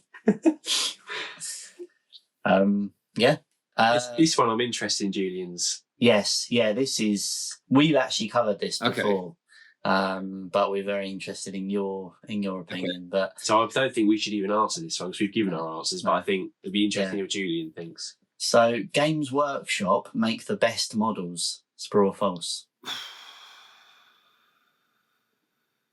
I'm going to say false. But only these days, because I think there's a lot of competition now, and there's a lot of people that are providing. I can't answer it really, actually, because it's hard to say, because they obviously, like, factually, they're the ones that sell the most. They are the ones with the cool. See, I know I'm contradicting myself already, but I know they've got like some of the best artists, haven't they? And they've got like the coolest designs. But you've got a lot of things popping up, like Steamforged, Malifaux, like all these other things where, like, some of the characters, man, they are so cool, and they've kind of lent themselves to maybe more kind of like cartoony designs and stuff. But I guess, like, factually speaking, like, maybe that's a Sprue, but I don't know how you answer that. I think it's. It's like, exactly. I think that maybe like a lot of people will be like, what's he talking about? But it's just like, there are, and like, have you heard of Bushido? Yeah. And there's there's so many of these different and weird games. Is it weird or wired? Like WYRD? Weird. It is weird, yeah. Like, they're weird, cool. Yeah. Like, there's all these like cool other things like popping up, and I mean, what makes me think that that's false over Sprue? Like, and I know I'm like contradicting myself massively here, but it's just like, people are giving them a run for their money now, aren't they? Yes. And like, definitely. There's even something like War Machine, wasn't there? Which, like, like, that is obviously cool. And, like, it's so hard to say. I mean, like, I'm on the fence with that one. Is that ruining? I'm not ruining the segment, right? No, because I think ours was very similar. I think I said Sprue, but with a caveat that they're not. They've got a right. There's competition. I can't remember what I said, but it was very themselves. So like the Space Marine is iconic, and like they've got some iconic stuff, but it's it's easy for them because they've got the largest following, so they can kind of keep a huge like hold on everyone. But I think if I was forced into saying something, I'd probably just say false, just to try and like do better for these other companies like Steamforged and that, because like they have like really put a lot of effort into giving them a run for their money, and like but I'm not answering. No, I was going to answer, but I've contradicted myself so embarrassingly. But like, I just like I can see why you were interested to ask me that, because it's like because that is one thing I am into. Like, I know I don't play the games, and I know I don't paint them, but like, it's one of the reasons why I love it so much is all the different characters. And like, it's, man, I think your answer is, I'd almost say, kind of spot on to either what we've said before or how I'm thinking now. Yeah, it's they make some of the best models in the world. I think that's kind of where we were. They make some of the best models in the world, and I would say the support system around their models is unrivaled. The kind of the hype, the community, the lore and that the names, like the names they have, like, like even the squigs known as Nashers, aren't they, as well sometimes? And like, that's quite cool. I mean, that's not their word, because obviously you got like Nasher from Dennis the Menace. Dennis, like, it's the same spelling, I'm pretty sure. Maybe it's not, but it's like they've got cool names. Like Squig is just a cool name, like and it's short for something though, isn't it? Squiggle something, isn't it? I think it is. Squig's short for something. I'm pretty sure. I'm not sure. I know there was a Squig off, the big one. Yeah, am I allowed to look this up? Am I going to ruin the? Yeah, of course you are. Squigs. No, put that phone down. Look it up. I'm pretty sure, because they're like they're a food source, right, for the orcs. Yes, yeah, cool. For someone who says they don't know much about it. Exactly. Yeah, I know. He's some stuff. It's short. It's short for Squiggly Beast. There you go, Squiggly Beast. See, I'm teaching you stuff now. Yeah, Warmag schools us. absolutely roasting. Like that is like right up my nerd, Squiggly Beast. I mean, like, I love that. Up my nerd, up my street. I need to go to sleep. I think I've been like, so I was like, I was up late thinking about this. Too much coffee. Yeah, too much coffee. Now I'm crashing. But yeah, like there's, I think that's the other thing, isn't it? It's the law, which people get really angry about, don't they, as well?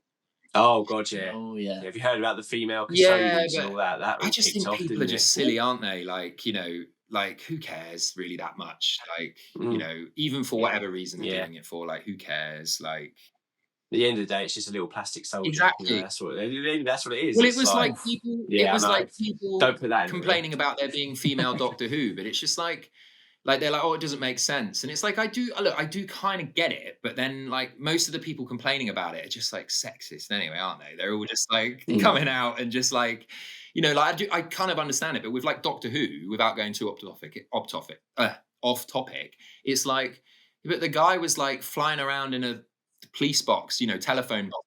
There's robots, and it's like none of it makes sense anyway. So, like, you know, the more far-reaching it is, the better in my eyes, you know, and more inclusive. It's just a shame when they start to just try and tick boxes, I guess. And I guess But we were in this discussion. We were in this discussion the other day. I get that. I do get that. Like, you know, they got to be careful, haven't they? But it's at the same time, it's like it should be all-inclusive, and I think it is. So, you know, as I've seen, so you know. Without getting too woke, I am a bit, but you know, whatever that really means, you know. But it's evolving. Yeah, exactly. But like, it's hard to answer that one. To come back to it, isn't it? Because it's just like, you know, like how do you like they've probably got the biggest variety, haven't they? And they've got the most money. You can get the best artists. That's a good point. Biggest market share. But I do think their designs maybe do lean more on the like serious side, even though when they're weird and stuff. Because like squigs, like if you paint them, it's like how you paint it too, isn't it? Right. So like if you paint a squig like green or like red or like brown or whatever, like traditionally they are, like when you see people doing them yellow and purple and pink, it kind of opens up this whole new like perspective or like image of how they can look, and you think, oh, that's cool. Or like you see someone's done like a Pikachu style squig or something like that. Oh, I've seen that. I've seen that. So like, you know, there's that too, isn't there? Really, it's so hard to. You cannot answer that one, I'm afraid. Sprue or false? Oh. I can't. I don't know what to say. I contradicted myself like way too much. But like, what do you? I mean, I know you guys have already answered it, but like you say, you're kind of a bit on the fence with it, or are you, or like? Oh, definitely. Yeah. A lot. It was caveat. A lot of these are. A lot of these are kind of like Sprue with a massive caveat or false with a massive caveat. You know, I think you this is a hard one because also the best miniatures is completely subjective. If someone might absolutely love the style of Malifaux, therefore Games Workshop don't make the best miniatures. If you absolutely love Space Marines, then they definitely make the best miniatures because no one else makes Space Marines, right? So I think it completely depends on kind of your personal thing. But yeah, I think we would lean more to false just because, kind of like the reasons you said, but false because there's just so much else out there. You know, there's some great Shatterpoint models. There's some great Malifaux models. Yeah. We would have mentioned weird miniatures, Malifaux. That's the thing. I think all those other companies are just proving that there's like, you know, they're proving that because people that are into Warhammer aren't just into Warhammer; they're into anime and like, you know, things like that. So you can kind of go doing things in like mech suits or whatever, like, you know, robot style that's maybe leaning towards like of an typical anime thing or whatever, and like, you know, like. Yeah, so I think it's like better to kind of cater for everyone and try and like make things look more interesting. Like Steamforged have got like kind of, I think theirs are leaning more on the cartoony side in ways, and they've got like a thing called Hell's Kitchen, which is like one of the teams from their Guild Ball thing, and it's like got these like, you know, like these funny looking like chefs and things, like someone with a chef's hat, and like I am all there for that because that's like. You know, that's cool, you know, and like maybe they want to like, you know, maybe they'll start doing that GW a bit more. Maybe they'll start getting a bit more silly, but they are silly enough. But just in their own kind of way, you know, maybe they've not gone as silly as they could. Not that I'm like crapping on these other companies. They're not silly, like silly in a good way, silly. No, definitely. Yeah, just less serious, I guess. But there's a good video that Louise Sugden did a couple of months ago about like, is Warhammer getting too cute? They have started putting like Yes. No, I did actually see that. That's actually really good. You see, I watch some of these videos sometimes because they are really interesting. Yeah, right. Well, that's we've sort of one more. I'll just cut that, and then I'll just have you saying Sprue. Yeah, and then cut next one. Oh, it's the next question, isn't it? Last one. This would be interesting. Miniature painting is a hard hobby to get into. Sprue or false? Well, it depends what you mean by it's hard to get into, because I would say, I'm sorry, I'm throwing curveballs again, but like, let's say, or maybe I'll say, can I say Sprue or false at the end of my kind of rambling? Because I got to try and think about it, right? But it's an accepting community, right? And everyone's very like inclusive, and I've found that people are just so loyal and like nice. So from that angle, I'd say it's easy to get into, right? But what I would say was probably hard to get into is, what if you've never painted before? What if you're not artistic? And we've all seen the bad paint jobs. There's that meme, isn't there, of the one that's like space like, which is just iconic in itself anyway. But like, it's hard to get into because art's just hard to get into if you're not artistic, if you're not creative. So what would say that is probably true is that, like, well, people pay people to paint their minis for them so they can go and play the game. So again, it's hard to answer that one, but I'd say maybe it depends, doesn't it? Like, if you're someone like do you know Miniature Noodles, Leah? Yes. So she's very creative, I think, anyway, from what I've seen, and it's like obviously quite arty. And like, I'd imagine she was probably doing that. I mean, I'm not completely sure because I don't know her whole background, but I'd imagine that like being into art makes it really accessible thing. So for her, it was probably just went straight over to it, and just started painting things really nicely straight away. Whereas other people probably find it really hard. So again, I'm ruining your segment. I'm finding it really hard to I'm finding it hard to answer. I guess maybe false, to just give you an answer. Because you're either going to be really good at art anyway, and if you're not, people are going to help you. So I'd say false. Say false. Yeah, that's my answer. False. Yeah, I think I got that's pretty much my kind of. Yeah, that's what I would say. False. I would say that. I would say it kind of like you've kind of touched on it. It kind of depends on what level you want to get into the miniature painting at. I think, is it a hard hobby to get into if you're looking to paint at like a Golden Demon level? Yeah. Oh yeah. But is it a hard? Can you go to Games Workshop today, pick up some models, some brushes and some paints, and start painting today? Yeah. So in that sense, it's accessible. It's very accessible. It's not a hard hobby to get into. Yeah. So I think. And I think with the lockdown thing, that helped a lot of people, didn't it? Because a lot of people just had loads of time, and so that probably we all got good at something in lockdown, even if it was whatever. Like we all got good at something. So I'd say false. Yeah. Good answer. Good answer. Yeah. Well, that's Sprue or false. That's Sprue or false. False. Very easy. Right. So next section is here we go. Yeah. Paint, grey, eBay. Sorry. God. You got to keep doing it. You got to keep. Bit. Yeah. The best bit. It's the best bit of the whole podcast. Right. So we've got some, because of Magrid, thanks for shouting Magrid out. Your avatar. I'm not sure if Warner Brothers are going to come after me for that one. I don't know. Yeah. But because of the kind of the Warmag Magrid thing, we've gone with 3 wizards for this week's Paint Grey eBay. I appreciate that. So I'll let Dickie introduce them. You're gonna let me? I knew you were going to do that. So the first one, and how did we say it said? Collegiate.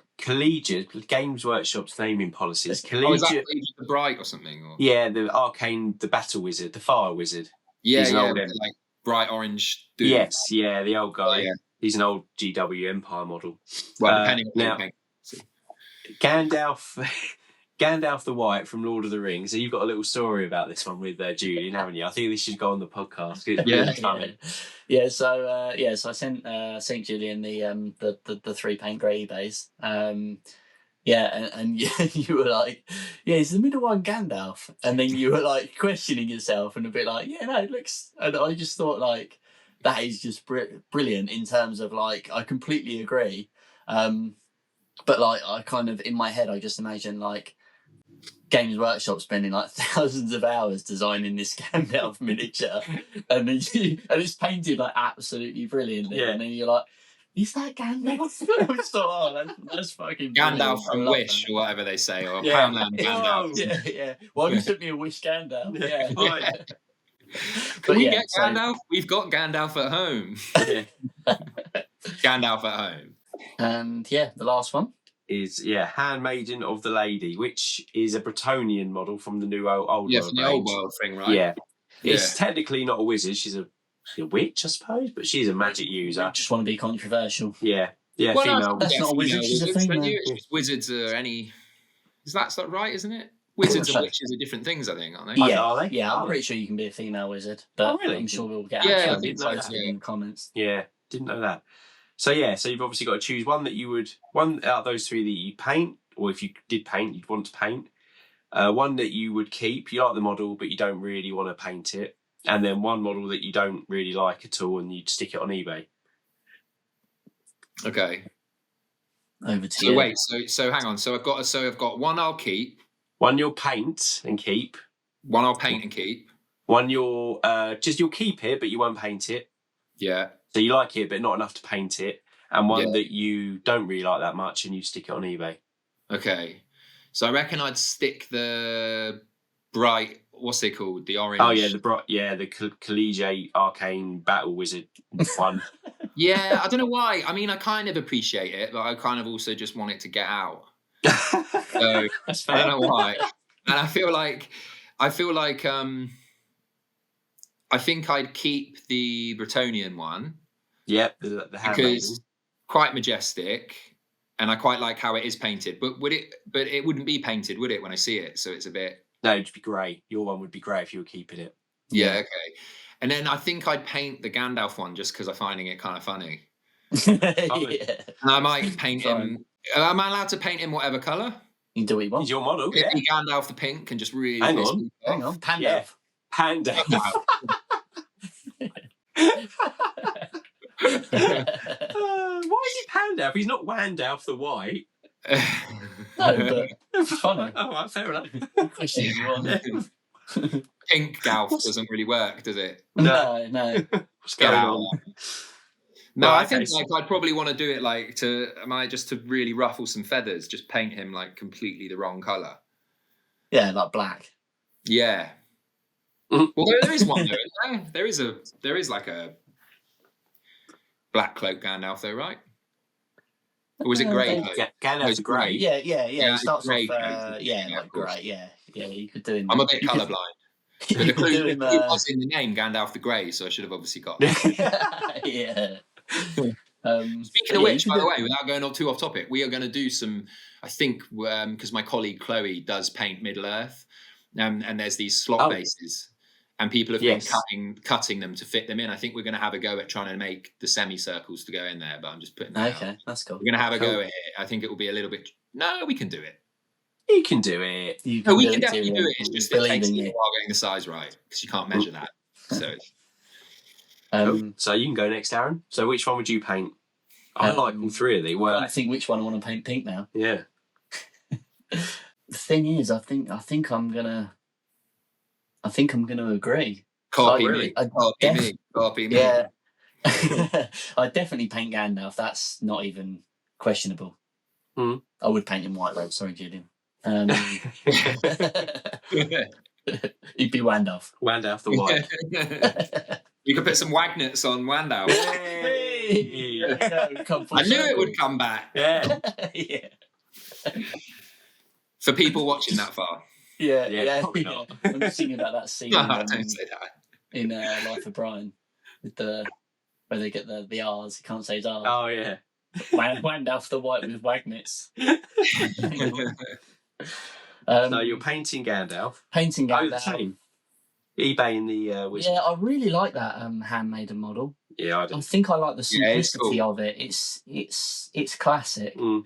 And square base lends to them a bit, I think, sometimes, doesn't it? There's like a different, like there's obviously a square for a reason, I guess, but like that definitely lends to the like overall kind of like, don't know what the word is, majestic.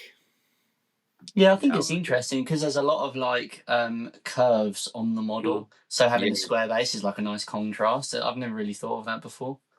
But yeah, I don't mind the Collegiate Arcane Mystic Battle Wizard. Bloody stupid name. Yeah. But and I like painting red. I don't like the hair. But yeah, he's just a bit too garish, bit too kind of weird. Right. Sorry. So same for EDW. So same as Julian then. Yep. I would eBay the red Collegiate Arcane insert GW name wizard here. Yep. I would eBay him. He's got a lot of hate. A lot of hate. I would leave Grey Gandalf. There's some sort of pun. Yeah, I would say Gandalf the Grey. Yeah. I would leave him grey because I've painted Saruman, I've painted Gandalf before. Been there, done that. And I absolutely love that Bretonian model. Just because it's old world, I love old world. Yeah. And I, like you said, really kind of what you said, the simplicity of it. I think it's a great model. So mine's slightly different, but we're all eBaying that Bright Wizard. Yeah. Yeah. Fire Wizard. Just for the stupid name, really. Yeah. Yeah. And the goofy ass hair. Yeah, the stupid hair. That's what is going on. Get a comb through it. Come on. But yeah, no. There we go. Yeah, that is Paint Grey eBay. So let's get on to the last section. Your favourite Echo. Oh God. This is listeners' questions. It's the hands. The hands have got to come in. Audio people can't see it, but the hands come up every time. Like, it's worth it watching the YouTube just for the hands.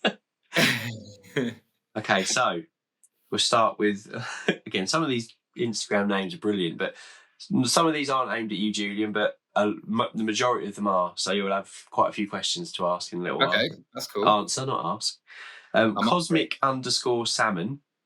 Hang on. Brilliant name. Cosmic Salmon. That is good. What can be done to fix AdMech in 40k? So you're asking some people that think they have any real knowledge on 40k, but I've heard AdMech are essentially useless in 40k. They're weak, broken. They're not typical Games Workshop of over. They've mucked it up basically. From what I've heard, I don't really play AdMech. I don't really know much. But it's quite an expensive army to do as well, so it's a bit. I don't know, but I know I've heard basically, the rules are awful. They've I don't know the ins and outs of why, but don't know. Normally, what they normally do is they normally do a balanced data sheet, don't they? Games Workshop. I think they've got a balance coming. Yeah, so I think what they'll probably do is, Games Workshop will have. That's what I'll say. We do that. Hopefully, Games Workshop will address it, but. Sorry, Cosmic Salmon, I don't think you're kind of asking the wrong people. Julian, have you got any in-depth knowledge on the AdMech 40k? No. No. No. Which is you might have seen me staring into space a couple of seconds. Yeah. So, they probably won't ask you any more questions after that answer. Sorry. But, so we'll move on to Mark. Can we just shout out Cosmic Salmon for that name? Yeah. Oh, yeah. 100%. Worth reading out just for the name. Brilliant name. But so above average minis. Mark, hello Mark, how are you doing? He's got a couple here. So the first one is, what's the most ridiculous piece you've worked on in the hobby?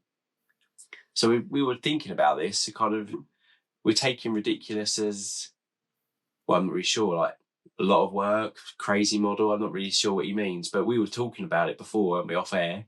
We were thinking probably the Marvel Crisis Protocol set that we did for AMG. Yeah. We were doing like I was doing like 3 or 4 really high, but pretty high quality models a week. Yeah. Flying through them. And that was look back at it now, I think that was crazy. Yeah, that was ridiculous. That was ridiculous. but yeah, more, not necessarily the models themselves, but it's more kind of the size of the project and the speed that we did it. Yeah. So I painted all the scenery, not to as high quality, but then there was more of it. There was quite a lot of scenery. It was like 26 scenery pieces or something. So, but yeah, the project as a whole, I suppose, the size and the timing was ended up ridiculous. So thanks, Mark. Another one from Mark, but this one's for you, Julian. Okay. He said, were there many casualties in the testing of the magnetic system? Yes. Definitely. Yes, there was. There are like quite a lot still, because I'll like push it to the absolute limits when I'm doing what they call the shake test, which a lot of people use that expression, the shake test, when you're just like shaking the box. Yeah. Like they do often fall out. Like I think I put one in my story the other day where I just opened up a drawer and I just realized this mini just was some legs on it. Like the legs hadn't come off. Like they were still very much glued to the base, but they are just literally legs. There's nothing left of it, to the point where I'm not even sure what it is anymore. Like I think it might have been a Necron thing, but like it does happen quite a lot. But it kind of has to, because you need to know what the limits are, you know? Yeah, definitely. I mean, I know I talked to you before, but I'm planning to do a video seeing how many times we can spin a Warmag case. Before the model's dislodged. I'm always wondering about ideas, but then I haven't got any. Actually, I did have one. Well, I've run out of them. I see. Like that's the thing. I've got a lot of ideas for products, but for videos. But I thought of one is like seeing how fast it can go on a car. Like obviously, you'd have to go to a racetrack to keep it legal. But like without breaking the speed limit. But like it would be cool if you could put a mini on the bonnet and see how fast you can actually go. That is cool. That is cool. And will it come off? Like, will the mini break before? I don't know. I don't know what would happen. I'm like so keen to spend hundreds of pounds into that one. Yeah, I suppose it would depend on the miniature, wouldn't it? Because if you've got like aerodynamically, if you've got a model that's like Angron or something, that's probably going to peel off. Aerodynamic, right? Yeah. Whereas if it's a marine, I think you've got to go pretty fast to get that off. But there you go, another exclusive. Yeah, there you go, Mark. Yeah, definitely have broken a lot of them, unfortunately, much to people's disappointment. But yeah, you got to like make sure the product works, though, right? Yeah, definitely. Can't make an omelette without cracking eggs, right? Exactly. Right, next one. Thanks, Mark. Trident_Futureworks. Hello. Who I've already shouted them out. Now they want more. They want more attention. Well, a few more. Yeah. How many times can I shout you guys out, eh? Unless your name's Cosmic Salmon, no more questions. He asked Julian about the magnetic properties of beans. Well, that's actually a secret. I'll say. I'm not telling you. Top secret. You can't know. I know there aren't any, unfortunately, unless we've got involved. Yeah, that's true. Yeah. But it does turn out from my video, if you scrolled through and if you were able to actually sit through my April Fool's post, like you can actually, it turns out, keep minis still if you put them in beans. Like they don't move around much. I actually in the video put you know what? I actually had to use quite a lot of cans of beans for that. Like because I was like in the shop and I was thinking, 2 will be enough, and I was like, it probably won't be. Like I want them like kind of submerged, so I think it was 4 cans of beans. And then I was a bit worried about eating them afterwards because of the plastic they'd been in. Were there any bean casualties in the testing of the? Yeah, I've got some of them. Like I have got some of them, and I had to wash them out in the colander like afterwards. And I think some of them have never been the same actually since. But But you know what? Someone actually did do. Like, because I was trying to get people to, once they'd ordered the bean sheets, I was trying to get people to like just send me the best video, and someone literally glued magnets to some real toast and then stuck toast to the bean sheet. You can see it on, I don't know if you can see it on Instagram. I'll have to create like a, you get those story archive. Yeah. I can't remember what you call them now. I'll highlights, I think. Yeah, highlights. Yeah, I'll have to do some of that of all the beans ones because. But yeah, someone literally magnetized toast, and I was like, I wanted to say that's enough internet for one day, but it wasn't. I wanted more. Never enough. Yeah, I wanted more. Like it was so good, but yeah, like I can't even like answer that. But I hope I have, guys. Yeah, that was good. So this one's for you, Darren. My wife, as usual, pestering you. Has Darren made any more trees for the Legion Forest? See, now normally I'd be annoyed at that comment, but I feel like due to recent event, I will be making some Legion trees. Yeah, I think you better. Yeah, definitely. Because you're coming to Warhammer World with me. Yes, the wife has allowed it, so Legion tree will be made. There you go. That's a promise. Yeah, there you go. Stop pestering. Yes, yes, just so you can stop commenting, basically. Yeah. So that's all for you now, Julian. Got 3 more, but 2 of them I think have been kind of touched on. But again, you can ask them again if you like. But they're from Iron Wolf Hobbies. Okay, yeah. His first one, Johnny. He's actually going to be helping at the Games Expo, by the way, which is super nice. That's cool. My mates had to drop out, so I'm really thankful that I've had someone to help. He's trying to get some insider knowledge then by the looks of it. But he's first one. What's the next thing coming / product plans? Oh, okay. Well, I tell you what, we have got that double decker, the Warmag double decker, which I don't really know if I can call it that because obviously it's just really useful boxes, lip tray. We've got that coming out, which is going to be good. And I know people already want that because it kind of almost combines a 9 litre and a 4 litre together. Because there's a lip tray and it sinks down about 2 inches or so, like it does make the 9 litre slightly shorter. And then you've got the XL lid on top, but it does leave you enough room to take 2 lots of things. And like we could even maybe do like, I'm thinking this is even because of you guys really. I'm thinking if we did get that tray with the compartments, we could maybe actually have it so you can just magnetize some of those compartments. So you can put some minis on the top and then there is still room for some dice and stuff as well. Yeah, that's cool. You still don't want to drop it because the dice will go everywhere. But like we said, you don't want to drop it anyway. So yeah. And then I think plain sheets we were going to do, like plain colors for like the more like, because some people again like they're probably like not really bothered about the designs, but they might be interested in like maybe a plain blue, like something like that. And then because sometimes the designs might not be for everyone. You might like blue, but you might not like ice. Yeah, we've got a new ice one coming out as well, which is called Frozen Janet, which is like a play on words of Frozen Planet. It's just a stupid name, but a lot of them have got stupid names. Like we've got one coming out called Dragon's Armpit. Hang on. Is that a thing already? No, just a brilliant name. I mean, you're trying to rival Cosmic Salmon. Yeah. I think. Oh, right, yeah. You should do one called Cosmic Salmon, like a pinky one. That'd be cool. But yeah, I think there's probably more products coming, like the bag as well. Obviously, we touched on the bag, and like that's something I'm really. And that's not something I'm afraid about talking about because there's lots of people with bags anyway that are out there in the market. I just want to make one that's more suited to our system because people have asked about that. Again, it's something that's a little bit outside of our normal thing because we're primarily just flexible sheets and things. Like we don't make the really useful box, obviously. So, making something like that is obviously like a little bit outside of my comfort zone, but I'm up for pushing myself and trying to kind of get that, the Warmag pack or whatever you'd call it, the war pack. I don't know what you'd call it. War pack. That's quite cool. War pack, yeah. That's cool. That's cool. That. But I don't know how it would. Yeah, I've got some ideas of how it would be, but. Nice. There you go. And next one, same Iron Wolf Studio. Johnny, did you say? Johnny, yeah. Yeah. Next one he asked is, what is the most popular product / design?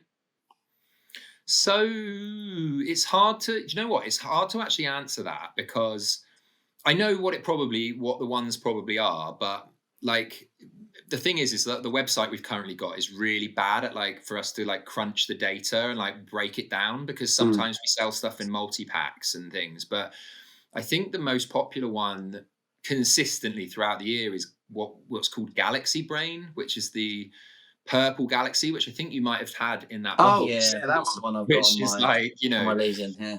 And then also Muddled Earth, which is obviously a play on words of Middle Earth, and like that kind of muddy one, like is very popular. And those were both my idea. Yeah, like they were like, those are very, very popular. And then I think some of the original ones that my boss first did, which were nothing to do with me. So shout outs to Robbie, who's the other guy behind the scenes, who you'd never find coming on a podcast. But I kind of like that anyway. It's kind of cool. Yeah. He's like hidden away. He was the one that came dressed as a wizard at Salute. Yeah. Some of those original designs have just stood the test of time. So I think he kind of really hit the nail on the head. And then he got really excited when he'd done them. And then he went and did a load of like other ones. And then I was like, no, definitely not. They were like, but he knows I've got no problem. Like, and I'm not always right, but like, I'm very like, I'm quite vocal about if I think something's no good, but I'm always like stressing, like it's my opinion. And if I don't really like something as well, when he puts it to me, I'm like, yeah, but that's great. And like, I'll instantly come for a name up with a name, but you know, I don't just want to put things out like I don't want to put things out for the sake of it. You know, like obviously the main goal is for us as a company to make money. It's a family business and I want my family to be okay and everything like that. But like, yeah, like I just want to make sure that there's something there for everyone and that we're not just putting stuff out for the sake of it, you know? Yeah.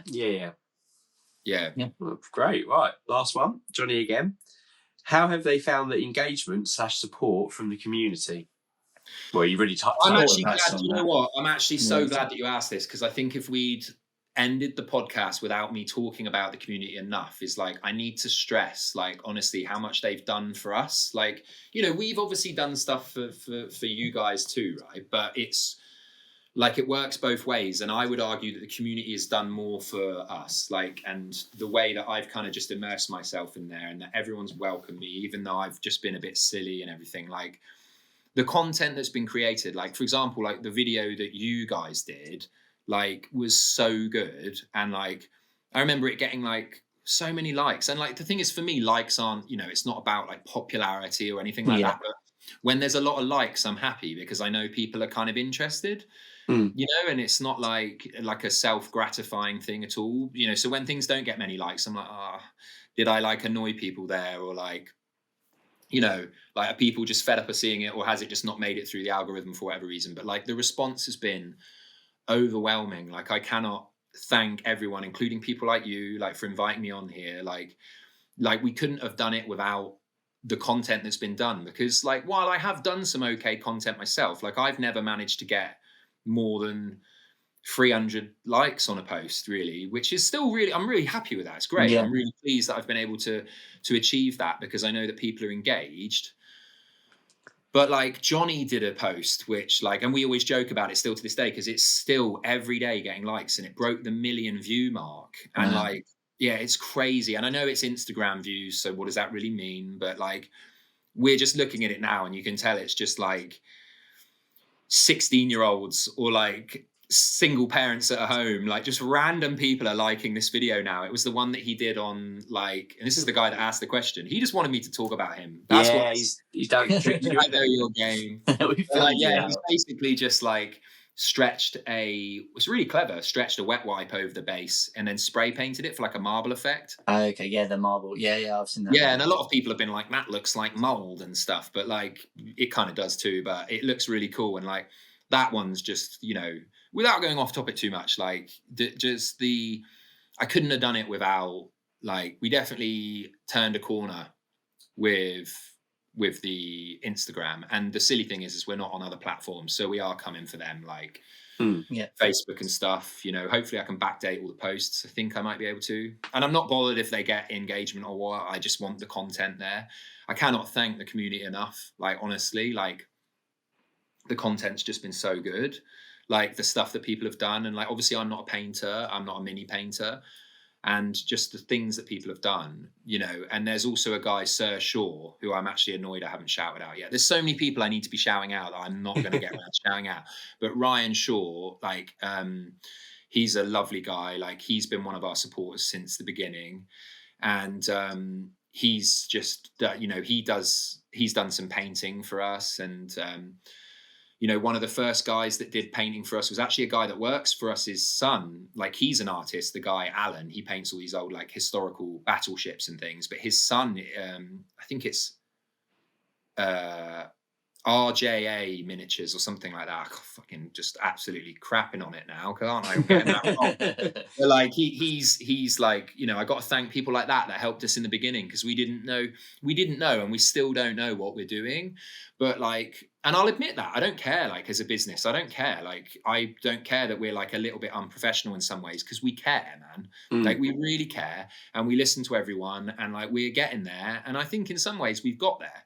And I really hope that we're the best magnetic, you know, system in the world. And I know that sounds crazy, but I really hope we are. I mean, there's Warmag in Croatia, there's Warmag in Iceland, there's Warmag. Like, someone, honestly, man, someone messaged me the other day with a hobby shop in Cambodia.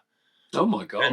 And wants Warmag. And I was like, you know, and it's not as big as people sound like, wow, it's so big. It's not. It's just that, like, obviously everyone knows Warhammers in all sorts of different countries, isn't it? And so, you know, likelihood is you are going to pick up some interest from other people. I know I'm going off topic a bit, really, but the community has just been, I cannot, like, it's been so overwhelming and great. Like, the community, God, there he is again. Just don't worry. Yeah. There he is. Yeah. Hello, Frank. But like they've just been, it's just been overwhelming, honestly. Like, I'm so grateful, honestly. And I'm like, I can't say it enough. I'm probably repeating myself now. It's been great. The support's been great. I know some people are probably looking at me like, who is this guy? Like, why is he being like so ridiculous? But then, like, you got to have a bit of fun, even if people aren't finding it funny. Yeah, definitely. You got to take a risk, you know, you got to take some risk. And it's not like I'm the first person to do that ever. You've got loads of companies that try and be silly, and that try and, you know, like, maybe not quite to the extent that I do. But, you know, like, sometimes maybe I'm like, did I go too far with that? I think I've deleted a couple of posts before, which I'm shameful to admit, but only just because I'm like, oh, maybe I should just get rid of that. Like, you know. Yeah. Cool. Yeah. Well, yes. Answer good to end on, I think. Yeah. Well, thanks first of all to Julian for coming on. That's true. Yeah. And thanks Darren and Dickie. Thank you so much to both of you. No problem. I really appreciate it. Honestly, thanks for getting me on here. And like, I hope that it's like, I hope that it's good for you. I hope that this works out. Like, I hope that people aren't bored, and I hope I didn't. And I do apologize to people. You know, I know I'm not a true Warhammer nerd, but like, I hope that, you know. Yeah, I think it's good to get a different perspective on. I'd definitely call it hobby adjacent. I wouldn't say 100%. You're definitely involved in the hobby. You telling us things, so you know. Yeah. So, Squiggle East. Yeah. Remember that one now. So thanks for listening, guys. Keep up to date with everything on Instagram, YouTube, and whatnot. The usual. And we'll keep going. And see you next time. Thanks a lot. See ya. Bye. Thanks so much. Bye.